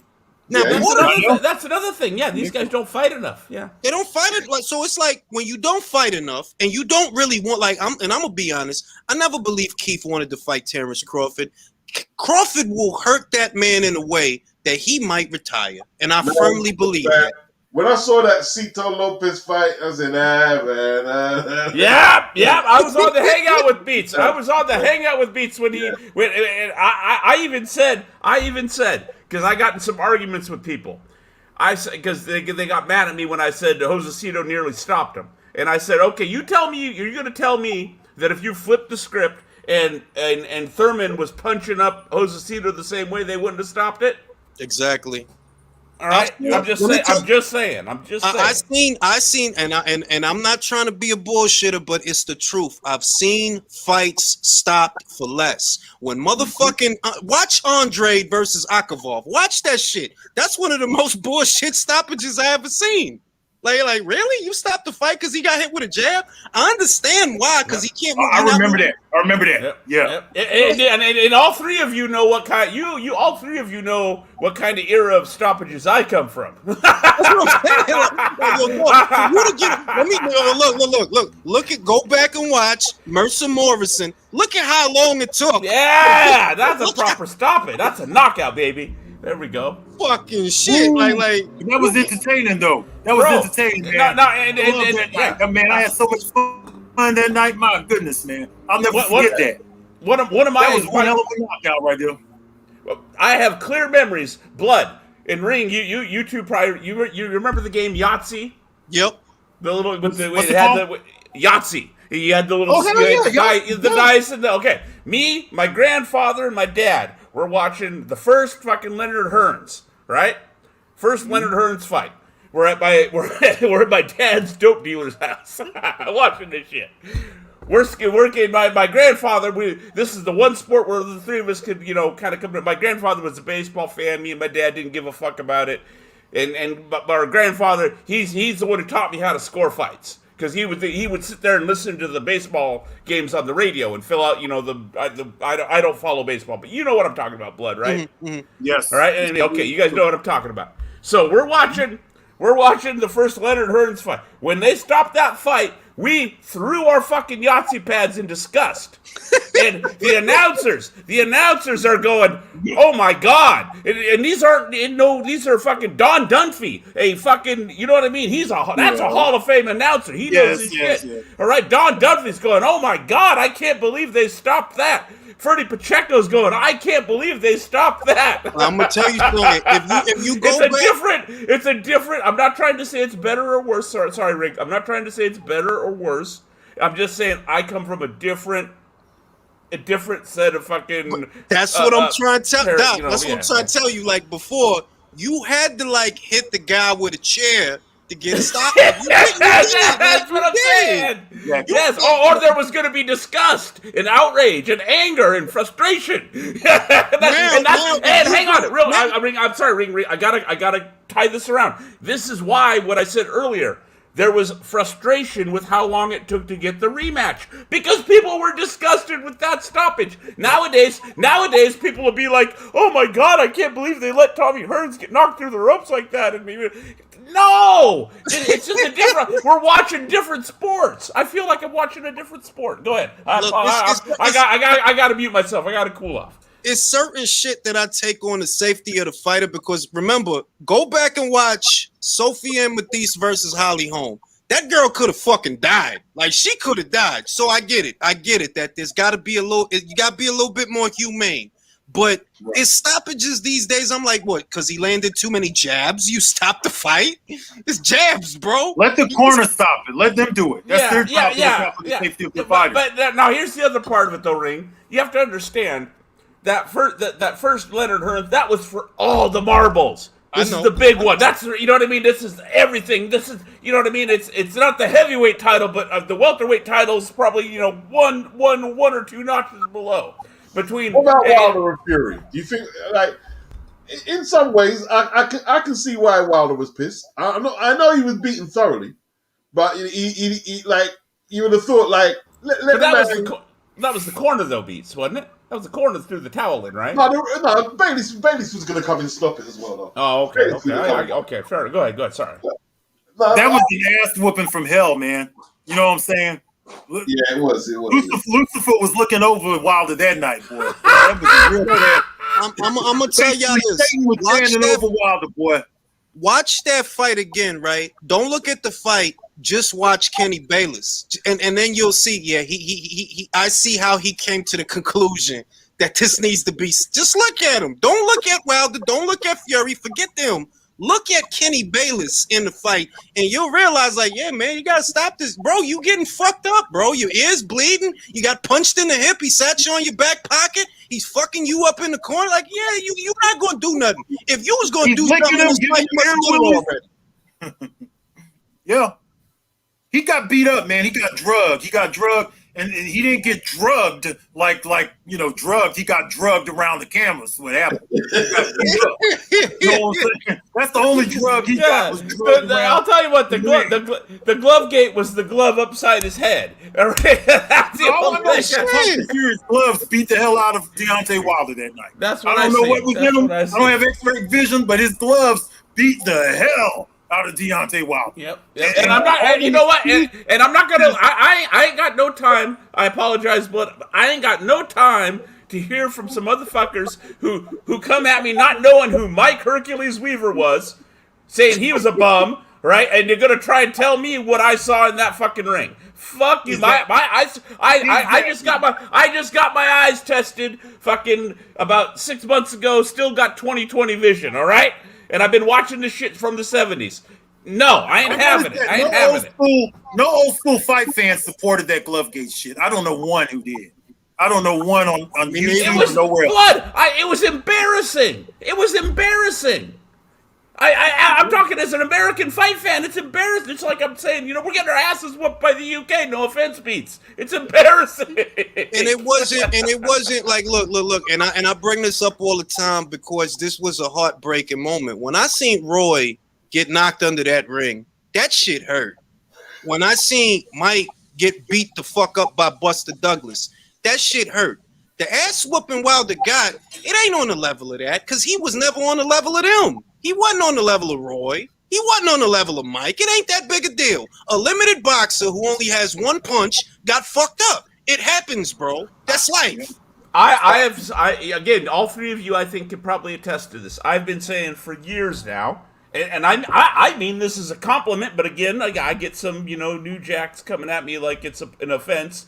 I've said, relative to his peers, Deontay Wilder's, he's the Ernie Shavers of this generation of heavyweights. He's the guy with that one punch.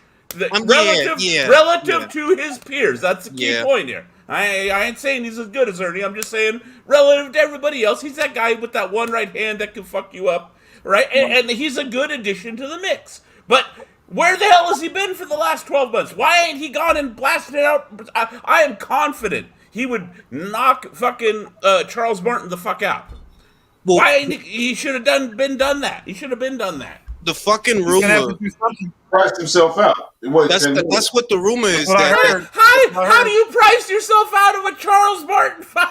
Because he should look. Made some big paydays, so he's expecting a whole lot now. But the thing is, he's coming off a loss. His belt just got taken, and there's not a lot of money being generated in the sport. You got to work your way back up to that kind of stuff. No one's going to just give you $30 million. You know what I'm saying? It's not going to happen. Take a couple million to fight Charles Martin, knock him the fuck out on free TV, get your face out there, get your name back out there. That's how you do it, man. And that's I'm gonna tell you something. That's what's so weird about the situation, that it's not as bad. And it goes to what Blood's point was, and I think Doc made this point, that they're making it worse and they're making them look bad, because the reality of it is Wilder's only one fight away from being back in the mix of everything. He just needs to have a fight, get out there, knock somebody out, do it in front of a lot of people. That's it. And then all that shit from February is behind you. But because he pricing, like, to me, it's I believe the rumor. Yeah, you pricing yourself out. You think somebody just gonna give you $30 million when you ain't even got a belt? Like, no, bro, it don't work like that. Yeah, and I'm 100%, and I'm dead serious. And anybody, I'm curious what everybody else thinks. I'm dead confident he would knock Charles Martin the fuck out. I don't even know, dog. When a puncher gets beat, I don't know either, and I can't wait for him to leave the sport, to be honest. Oof. Okay. See, you guys are harder on it than me. No, I get a hard time. And I get a hard time. And I get a hard time for my point is, I get a hard time for equating him to Ernie Shavers from some people, okay? I'm saying when a puncher like Wilder gets beat like that, it does something to him that they don't get back out there the same, because whatever they thought about themselves, they snapped out of it, and now they might be scared to pull the trigger. Maybe they don't commit to the shots because they got like a form of PTSD. Wilder is not the kind of boxer that makes adjustments. If you make adjustments, then you got a chance to rebound. For a dude that was one-handed from the get, I don't know what the fuck you can do. You fired Mark Breland and replaced him with who? Malik Scott? Oof. Like, huh? That's another one that I can't wrap my head around that. You ever know that dude who breaks up with a girl and just never fucking gets over it and never gets over his life, and he starts pissing you off? That's what he's coming like right now. Yeah, man. I'm ready for him to go, man, because I'm tired of his bitchy fans. I'm tired of him, and I'm tired of his bitchy ass fans. I'm tired of his fangirls. So I'm ready for him to go. When he gets out of the sport, I'll be happy. He did a lot, but his time is up, man. A lot of people are going to start going towards his power hand. They're going to start moving towards his power hand, trying to get to the inside, get to the midsection. I think that a lot of the fights, is he damaged goods? Like you just said, is he damaged goods? Yeah. I think, look, this is what's relevant about Wilder. Wilder, and this is going to sound funny because people think I'm always trying to shit on him, but it's a serious question. Wilder, I don't know if he's that big a puncher, because when I see him throw, his technique is weird. Like, it's like you throwing your whole body into it, and that's why you keep breaking your fucking hand, because you're not even punching these guys right. Yeah, he's a puncher. He's a puncher like that, Ring, but it's one very specific punch. It's that lead right hand when he can get that first step, almost like a NBA guard. Getting that first step on a guy. It's that step in. Yeah, sorry, go ahead, Blood. No, I'm telling you, the reason why Wilder is limited is because nobody could tell him nothing. He had a bunch of yes men around him. Did you hear what Mark Breland said? Yep. Mark Breland said this guy ain't listened to him in years. So Mark Breland should have did the right thing and stepped off. Yeah, if you're not going to listen, look, you know what? Mark Breland said that he didn't listen to him for 4 or 5 years, then I start looking at Mark Breland kind of funny. Now hold on, Blood. I'm going to say this shit. I said for a long time, Wilder don't got a good gas tank. What does Mark Breland come out and say? This man don't do road work. He don't skip rope. Don't skip rope. Don't run. And if you're not going to listen to Mark fucking Breland, who again, I have to remind people about this because he gets lost in the shuffle of like the Sugar Ray Leonards and the Golden Four and whatnot, right? And the Four Kings, whatever you want to call them, and Benita. He gets lost in the shuffle. He was also a star. He just wasn't as big a star as those guys. Like I've said it 100 times, my man was on 2 or 3 episodes of Miami Vice. Exactly. Mark Breland. Gold medalist, Mark Breland. If you was around for Vice, you know Vice was big, dog. Like Miami Vice was it, dog. Miami Vice was bigger than Knight Rider. Dude. Miami Vice was massive over here, man. Miami Vice was everywhere. Massive. Yes, it was world fucking wide. Yep. And you didn't just get on there for being nobody, okay?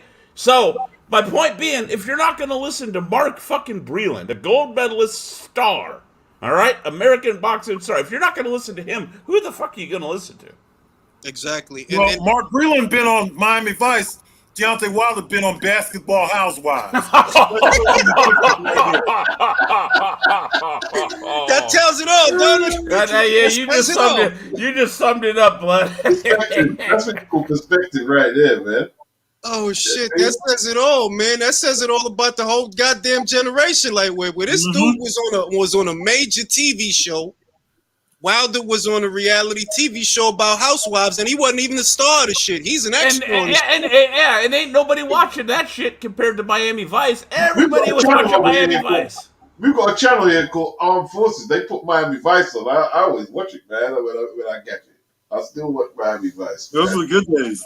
Yeah, that's the golden era of television, man. Tex Cobb, by the way, Tex Cobb and Don King also appeared in the episodes that had Randall Tex Cobb. That's my boy right now. Tex Cobb was in the Golden Child, man. He's in the Golden Child. I want the knife. I want the knife. He's so rude. Wow, good call. Can't tell me nothing about some Randall Texas Cobb. He was in everything. He's big. Man, he's one of the funniest, most he got one of the biggest personalities ever, man. Randall Tex Cobb. He's funny. I like that dude was a genuinely funny. He had good, genuinely natural sense of humor. On blood. And he put that the whole thing with the being the what's it called, like the white guy that comes in there, the Great White Hope. He put that all to rest. He put it to rest, and he let him know straight up, like, look, I'm not here for none of that. I don't care if you're white or black. I will whoop your butt. Point blank. Period. It don't matter what color you are. Well, it goes back to the vitriol from the Jerry Cooney Larry Holmes fight. Jerry and Larry didn't hate each other. That was just the promotion. And even though as polarizing as that was, it was the promoters that did that shit. They played King and Rappaport, and they deliberately they were in cahoots. They were in cahoots on it. They were like, okay, you know what I mean? John asked those guys to call Larry Holmes a nigger. He asked Tex Cobb and Cooney to both do it to fight it, but they said no. Yeah, fuck that. Well, that's like y'all remember the Shane Mosley, Ricardo Mayorga shit, the fake shit. They told Ricardo to touch her ass, man. That shit was fake, man. That shit didn't work, man. I'll digress here a little bit. With Ricardo, you never know, Ring. You never know with Ricardo. Look, man, that shit looks staged to me, man. No, I'm just saying he was legitimately that crazy though. I don't put it past him.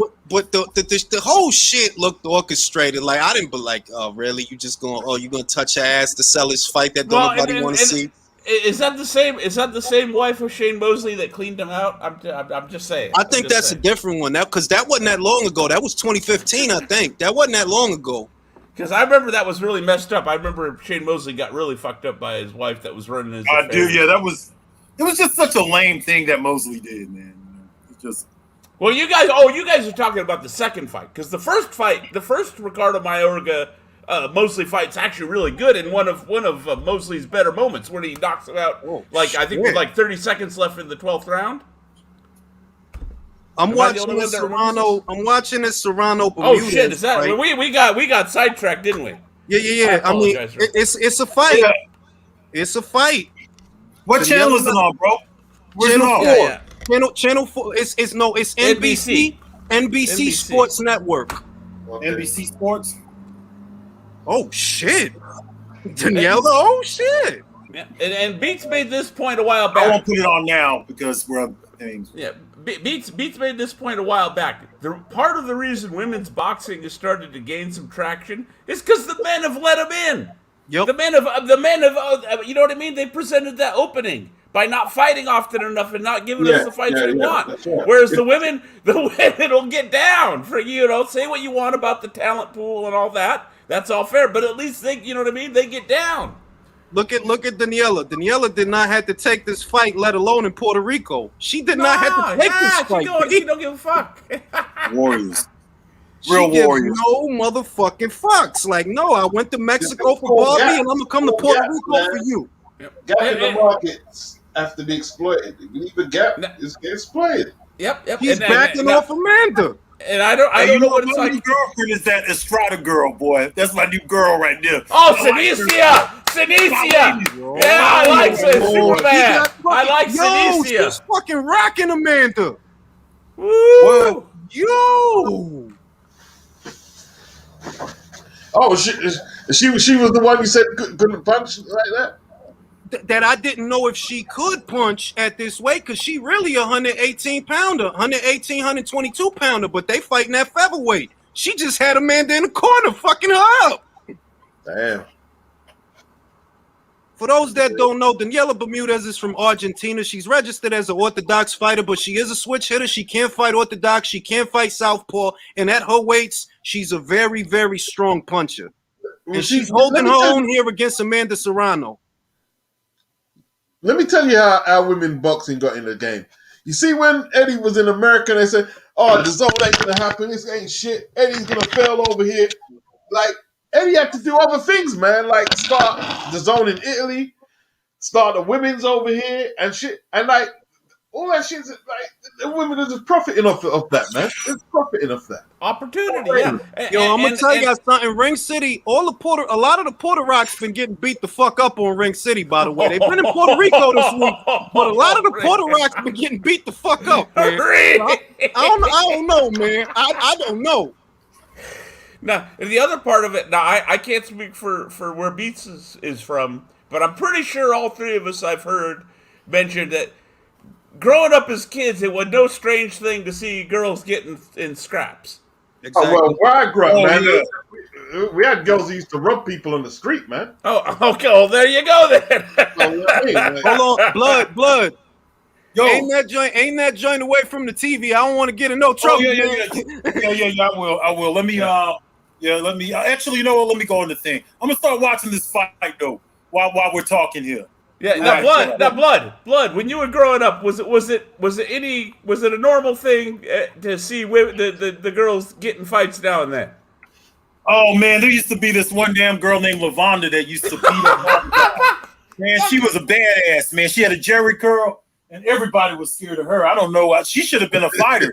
But you remember when Christy Martin first came around and she was fighting all the Walmart attendants and stuff? Yeah. The coal miner's daughter. Coal miner's daughter. Yeah. She used to beat the hell out of. Oh, these girls are going at it. Okay. Now, what it's looking like is every time Amanda tries to throw a straight shot, Daniela's responding with 2 and 3 punch combinations, and it don't look like Amanda like them punches, man. I'm just saying. Daniela's taking the shots and she ain't worried about it. Look at that. Look at that. Yeah, she coming in, warrior. Look at this is bizarre, yo. She needs to utilize her guard a little bit more, though. She's running into too many punches. She not respecting her power. What the thing is that Daniela's supposed to be the naturally smaller fighter moving up, but look at whose back is against the ropes. Wow. Daniela not a featherweight. Daniela fight at 118 and 122, but she pushing Amanda around. The only problem with Daniela is that she don't utilize any defense, man. She's coming in with herself wide open. You know? She don't. She's a take one to give one Argentinian slugger. That's what she is. This is my first time seeing her. Like I said, my girlfriend is Estrada, man. I know I'm a little too old for her, but if she wants to hold the guy right here for her. I'm waiting for her. You know, I'm single right now. I'm with you. I'm with you. Sinicia. I'm down with Superbad. I'm down with Superbad Estrada. Yes, Sinicia that's my girl right there. Oh man, something crazy might happen here because the way Amanda taking them, and this is only round 2, dog. They done got hit a lot. Daniela looks all right, but I don't know, man. I don't know. Yeah, hey, Beat, you got it over there in England? Beat, you got the fight over there? Well, I've got it on NBC. It's NBC Sports Network. NBC Sports Network. Yeah, I'm watching it. Okay, cool. I don't know, man. Amanda don't like them right hands, man. Yeah, she's getting caught a lot. She takes a lot of shots, though. I like the way she's stepping forward, but, you know, what about, so I've never seen these girls fight before. What's their records? Well, Amanda got a good record. She's like 39-1. Daniela fought better people, so she has 3 losses, but it's because she fought better people.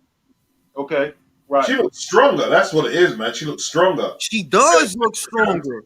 I like her jab, though. I like the fighting off the jab. She's looking for openings, probing a little bit here. You know, both of them seem to fight. No, they both fight out of. Wait, we got a southpaw here. We got a southpaw. Daniela, like Amanda's a southpaw, and Daniela's a switch hitter. She switches from orthodox to southpaw in the middle of a fight. I tell you what, man. Katie Taylor would have schooled Amanda. Oh yeah, That's Like I said that's why we seeing all these problems, because she know, like, a lot of that stuff you do to these girls with losing records, you can't do it to her. Yeah. She moves too well. She stays off the line, knows how to put punches together, and knows how to fire single shots. She got a lot of different ways of winning a fight. She pulls her punches up from her waist as well, man. Getting caught and gets caught. They scrapping. Ooh, look at that right hand. I'll tell you what, Daniela don't seem intimidated by that power. She really don't, because she's still coming forward. Third round. I'm in the third. Where you guys at? Third round, 25 seconds left on the clock. 26, 25. Yeah, we're in the same spot. Work off that jab, girl. Amanda, working off popping that jab. Looking for an opening. She's not putting as much pressure on her this round. You know, the problem with Daniela is she throws too many punches and she's not utilizing any kind of defense. And a lot of those punches are not landing. They're not landing. Clean. That's how she is. Her whole thing is she wants to close the gap and let him go, but she don't stay off the line. That's why she gets caught coming in, because she come in and her head is just right there on the line, throwing on punches. Right. There's my baby. There's my baby right there. That's my. Ooh. And I got Tanisha calling the fight, man. Yes. The beautiful, the one and only Estrada in the house, baby. My girlfriend. That's right. I'm gonna tell you, me and Blood gonna end up fighting over. You gonna have to fight over her, bro. We gonna have to fight over her, bro. We fight over her. Look how pretty she is. Hey, I was looking at her in a bathing suit.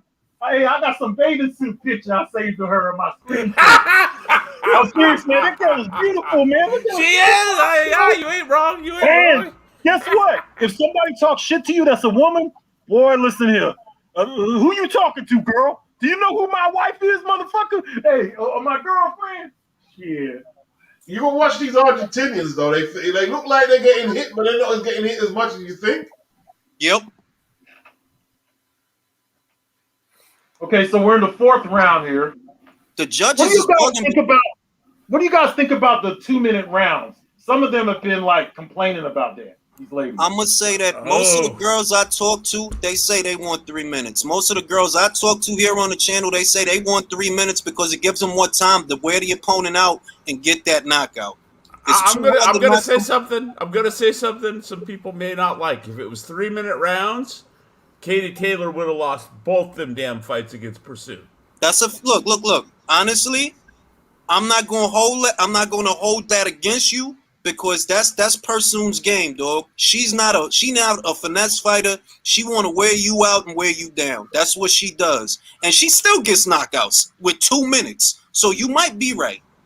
Them legs were looking, especially that second fight, Julius. Them legs, Katie Taylor's legs were looking tired. I must say, Amanda's boxing well. She got Daniela in the corner, but Daniela don't seem intimidated by her power at all. She's not. She's also hit her. She landed some good body shots. She came off she's fighting off the jab still, Amanda. But Daniela, like you said, she keeps coming forward with a flurry of punches, but a lot of those punches are getting picked off and they're not landing flush. But some of them are, like that one there, that right hand just landed. Yeah, her speciality is looping right hands. She don't miss with the looping right hand. She's got a nice right hand. Now she's probing. Amanda's probing and trying to measure and establish some distance here. She can't keep her out though, because the problem that Daniela's giving her is Daniela's not afraid to get hit. So if you pop her with a jab, that's not going to stop her from coming forward. Right. She's still coming forward, like you said. She got up against the ropes. For some reason, I still give that round to Amanda, bro. No, I give the round to Amanda, I do, but I don't think that it's a clean sweep. I seen Bermudez at least pick up one round.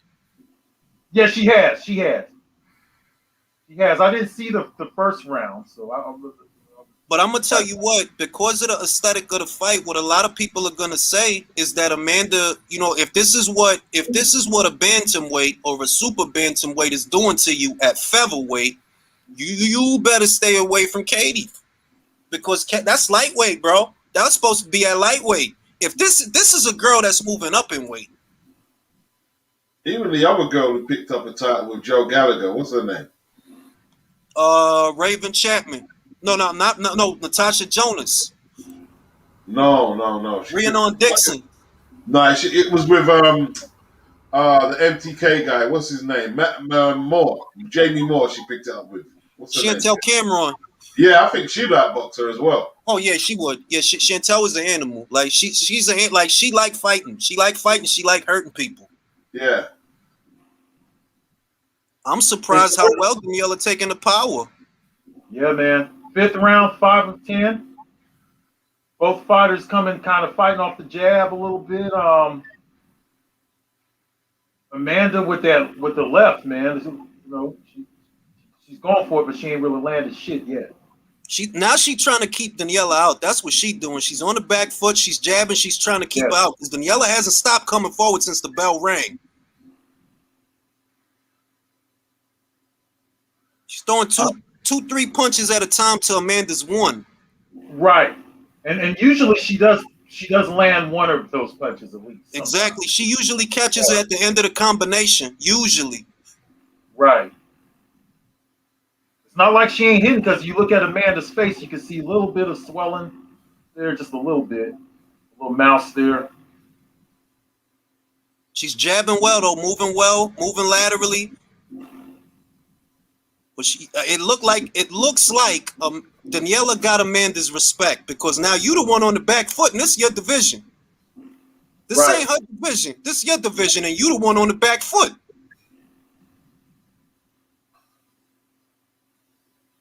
I still think she's doing pretty good by popping the jab, but it's not like she's landing a lot with that jab either. She's not. The only thing she's doing effectively is keeping Daniela out, but she's not really scoring. No, she's not.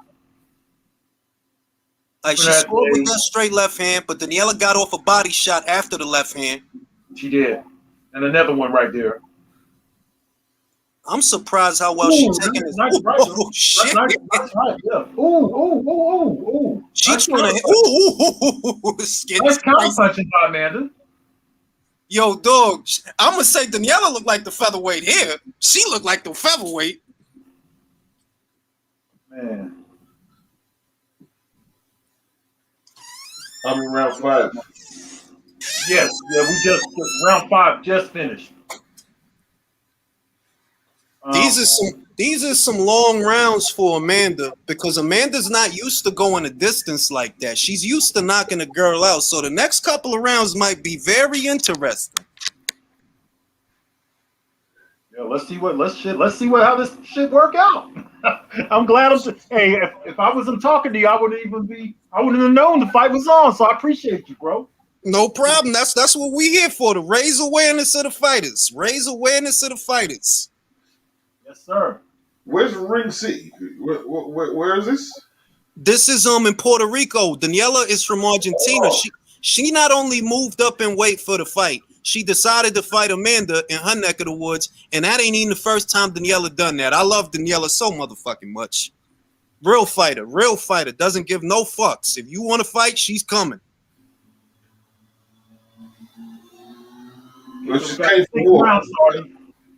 Round 6, where Amanda popping the jab, trying to establish distance, looking for an opening. It's wild to me how Daniela looked like she's the physically stronger fighter, even though she's not a featherweight. She does look like the physically stronger fighter. She continues to come forward, utilizing a high guard. Her only problem is when she throws punches, she leaves herself wide open, and her feet are not fast enough for the lateral movement needed. Okay, so is this a Lou DiBella promotion? This is I think this is a Cotto. No matter of fact, yeah, you're right. This got to be a Lou DiBella promotion because Amanda's his fighter. But once again, Amanda don't like them right hands, man. No, and she's letting that girl land too many of those right hands. Because what Daniela want to do, she want to trade. She don't care about Amanda's power. She want to trade. She's getting a little cocky in there because she could take Amanda's power. That's the thing. Amanda can't hurt her. Amanda can't. She got a good chin, Danielle. Them Argentinian fighters, man. Damn, look at that right there. Tough as fuck. She determined to land that overhand right. So all y'all watching this on NBC. Yep, NBC Live. Like now she's back in Daniela in the corner, but Daniela don't look. Or Daniela taking some hard fucking punches, man.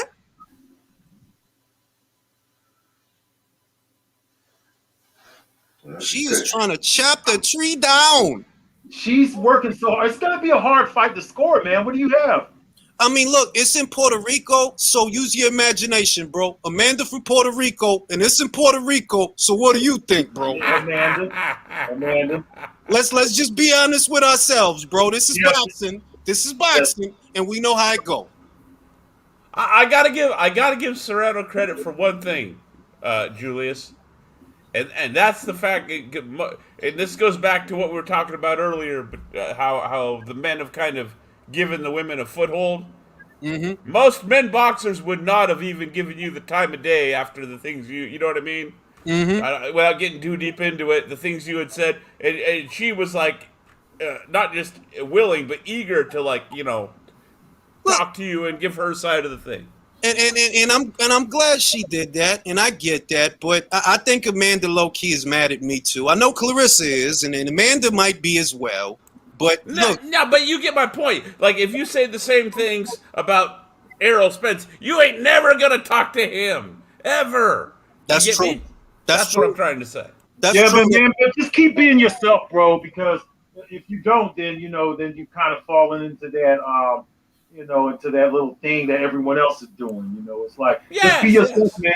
If they mad, this is what it is. At least you're reporting what you really think, bro. Yeah, I mean, because I ain't gonna start licking nobody. If I'm a fan of a fighter, I'm a fan of a fighter. But if I gotta be honest, I gotta be honest. That's the way it is. Otherwise, it ain't worth doing. You see that NBC got Amanda winning every round. Of course they got it. I mean, of course. Even though she's all the right hands. Yeah, I think that this girl had to have won one of these rounds. Daniela has to go in there with the mindset. I think she won that second round. Daniela got to go in there with the mindset that, look, I'm not here to win on the cards. I'm here to knock you out because I already know I ain't going to get a fair shake, even if I do win a couple of rounds. Yeah, she's going to have to get the stoppage, isn't it? That's the only way. And that's what Daniela always goes for. I just know Amanda giving up a lot of real estate. That's what I know. And she the featherweight. Wow. So did this other girl, Daniela, did she have a belt? Oh, yeah, she got 2 belts. She got a belt at 118, a belt at 122, and she trying to take Amanda's 2 belts here today. Wow. Okay. Now I see how serious this is. She's a bad motherfucker, man. Win or lose, she's a bad motherfucker. She's a little dirty. Overhand right. She a little bit dirty. Overhand right. Yes. Go to the body, Daniela. Take them legs away. She's not going to the body. She's swinging all head shots, almost. There's a body shot, but a little bit too late for that. Now, Amanda is throwing some body shots. Yeah, Amanda's a good body puncher. I got to give her a lot of credit for that because she is a good body puncher. She don't abandon the body. But it's just in those exchanges, when I see them get hit, it's having more of an effect when Amanda get hit than when Daniela get hit because Daniela hasn't stopped coming forward. I could tell they're in Puerto Rico with the Wilfredo Gomez tribute going on back there. Of course. Of course. Shout out to Gomez, man. Shout out to my boy Gomez, man. Bazooka. That's Beats snoring in the background. Beats, Beats, don't go to sleep on us. It's like fucking 5 a.m. over there, Beats. Beats, are you snoring for real? Beats, wake up! He on that UK time. It happens. I got sympathy for Beats because I'm in that same age group.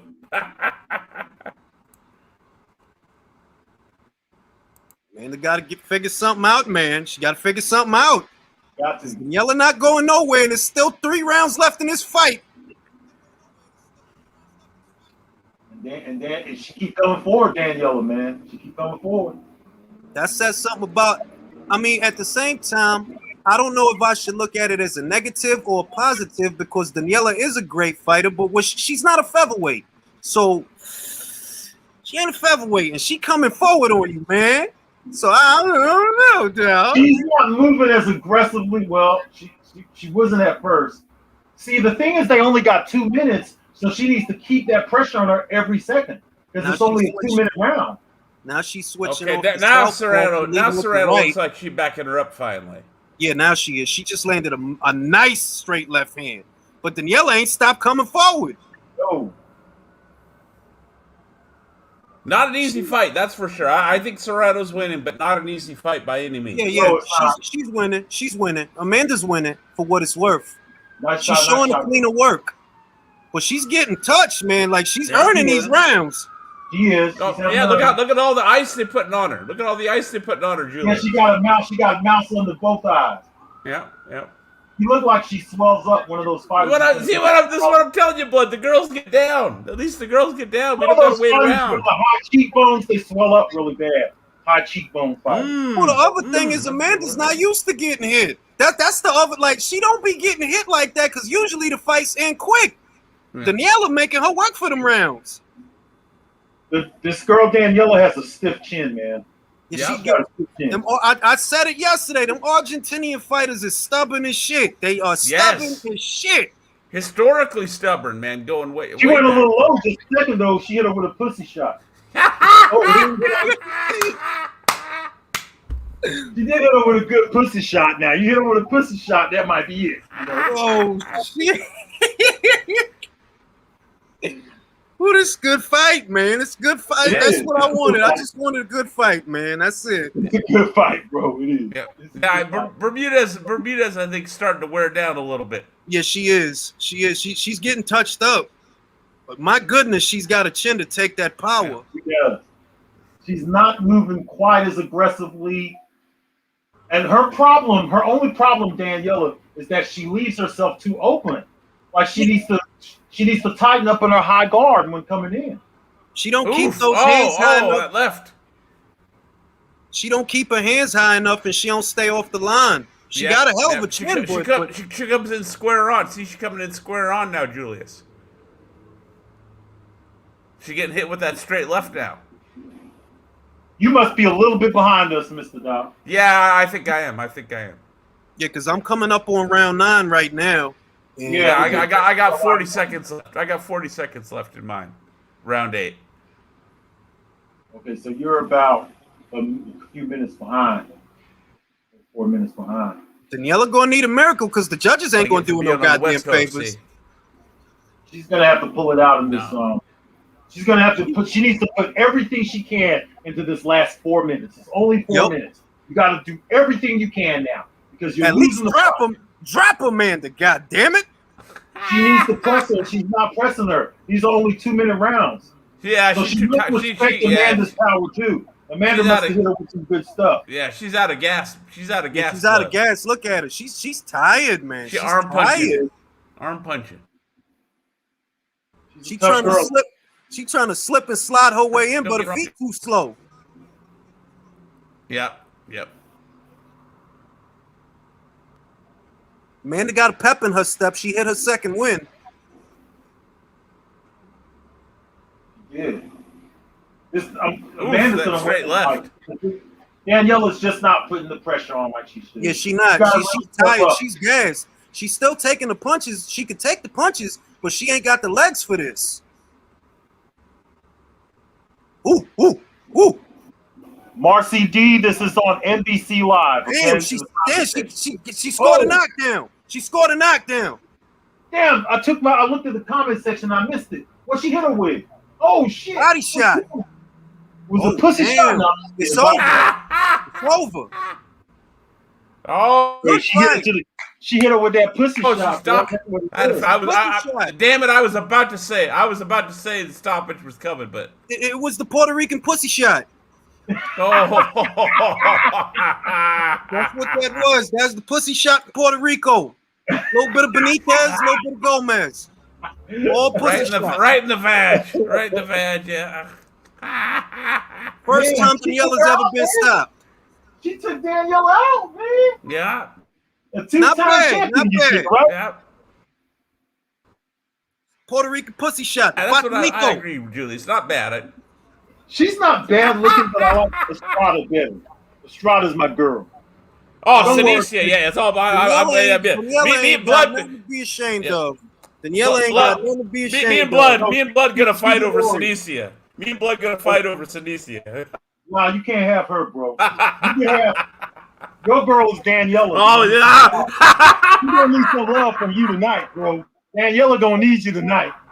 Make sure you do it for her in her corner.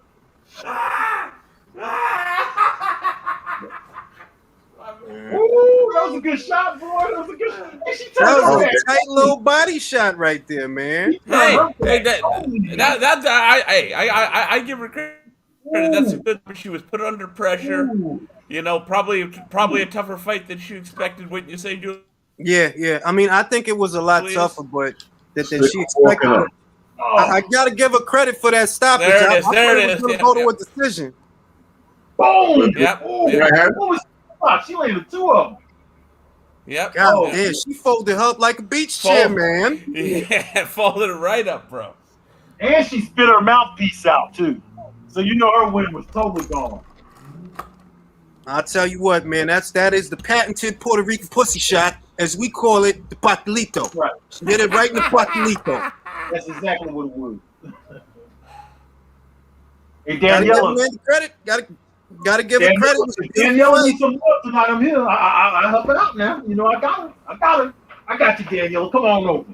Let the old man take care of you. I don't need no Viagra, baby. Come on over.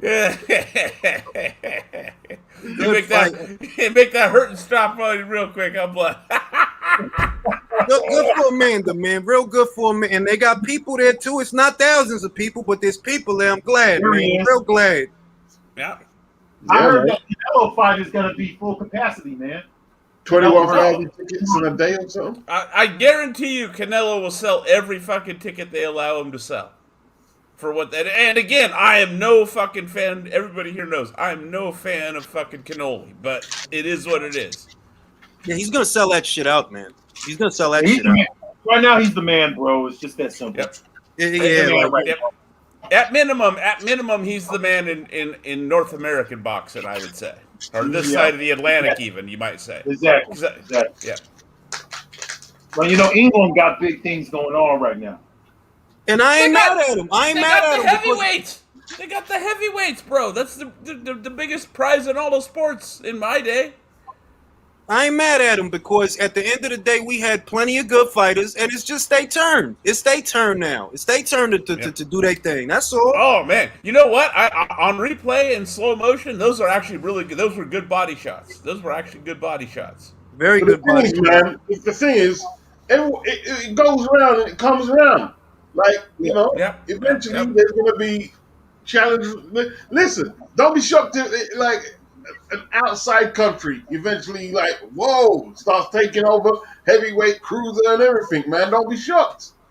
No, well, I might have to get an interview with Amanda if she's not too mad at me. Let's see if I can get one. She might not. You got a couple. You got a couple already. So tell me this, Tell me this. Right? Tyson, Holyfield, Bowe, Lewis, Mercer. All of a sudden, where do these Russians come from and took the division of? How did that happen? That was when the Great Wall came down, Beats. That's what that was. Yeah. Because they weren't allowed to really come over here and do nothing before then. That's what it was. Yep. Once the Iron Curtain, there was a lot of Eastern European fighters way back in the day too, but they just weren't allowed to come over and fight. Exactly. When the Iron Curtain came down, then they started integrating themselves into the world of boxing. Like low key, if you go back and watch Rocky IV, that's what that was about. The Iron Curtain has come down, and now you're gonna start seeing former soldiers. It was a combination of things, in my opinion, Julius. It was you had a perfect storm of the Iron Curtain coming down, and at the same time, it was the beginning of a lot of our best big athletes. We've talked about this before, right? You know, we'll just use boxing. LeBron James, Kevin Durant. We've had those conversations. The best athletes and I say this, I'm going to come full circle here. Don't worry. Our best athletes started going into other sports. When Muhammad Ali was heavyweight champion, oh God, what's my name? Vince Lombardi. Lombardi, right? Described him in no uncertain terms as the best athlete he'd ever seen, and said he could have played pretty much any position in football. All right, Vince Lombardi, that's a big name. And think about that. In other words, in Vince Lombardi's opinion, America's absolute best athlete, period, went into boxing. Let me piggyback off of something you said, though, Julius. Listen, the whole thing with Rocky, there used to be this heavyweight. Maybe Beats could remember his name. It was this heavyweight that came from out of Russia. He was like the first attraction, and then Tim Witherspoon knocked him the hell out. I forgot his name. Y'all know who I'm talking about? They was promoting him like some big old some big Russian that was supposed to be taken over or something. Cuban. Cuban? Oh, yeah, now I got it. Now I got to pull up the fucking box. No, there was a Russian too. There was a Russian dude, man. Maybe it wasn't Tim Witherspoon that knocked it. Hold on, let me go. Yeah, I'm not pulling it. Let's see. What are you talking? 80s or 90s? It's got to be late 80s or early 90s. This guy showed up, and they were promoting him as a big time Russian because there was hardly no fighters out of Russia at that time, and he fought. I thought it was Tim Witherspoon that knocked him out, but I might be wrong on that. Okay, wrong. Let me look. Let me see. Let me take it back to. I'm interested. Now, see, at least we. They played a clip of it in that movie, The Great White Hype, with Samuel L. Jackson and them. They played a clip of that fight, but at least we have the decency to admit that we're gonna look some shit up and not pretend like we fucking, you know what I mean? I gotta try to remember this dude. I don't know what's going on. I'll look through Tim Witherspoon and see, because I think I know what you're talking about, but I'm in the same. Yeah, it might not have been Witherspoon though. I don't know for sure if it was Witherspoon. The panel's having an Alzheimer's moment. It's the way it goes. I might be telling y'all Tim Witherspoon. It was someone like Bert Cooper who knocked him out. You know what I'm saying? I don't remember for sure. I'll look into it, man. I can't remember. I'm seeing all these names that I don't. I know all these guys, so maybe it's not Tim Witherspoon. It might be my bad on that. Yeah, man. They came and did their thing. It wasn't just the Klitschko's. You had Maskayev, you had Lajkovic, you had Ibragimov, you had I think that was about 5 Russians. Only Maskayev. I remember that being one of the first names I remember. Valuev? Yeah, back in the 2000s, we started to see more of them in the 2000s. Like in the early 2000s. Mm-hmm. Yeah. The real entry point was that fight between the Big Brother Klitschko and Lennox. A Mexican won the title, man. Won 3 belts. What's more belts than Wilder won? Won 3. Yeah. That's a good point too. Point too. Fat Andy knocked out Joshua, bro. You know what I mean? See, when you take your chance, it can happen. It can happen, man. All right, gentlemen, I'm going to wrap up this live right now. Blood, you're always welcome on the show. Beats, you know you are too. And you, Doc. I'm going to go to sleep. Appreciate it, my man. Right. Yes, sir, man. Yes, sir. I appreciate you guys, man. All of y'all, man. I appreciate you guys. Thanks a whole lot for letting me come on, man. Anytime. Always welcome. Keep it boxing, man. Can you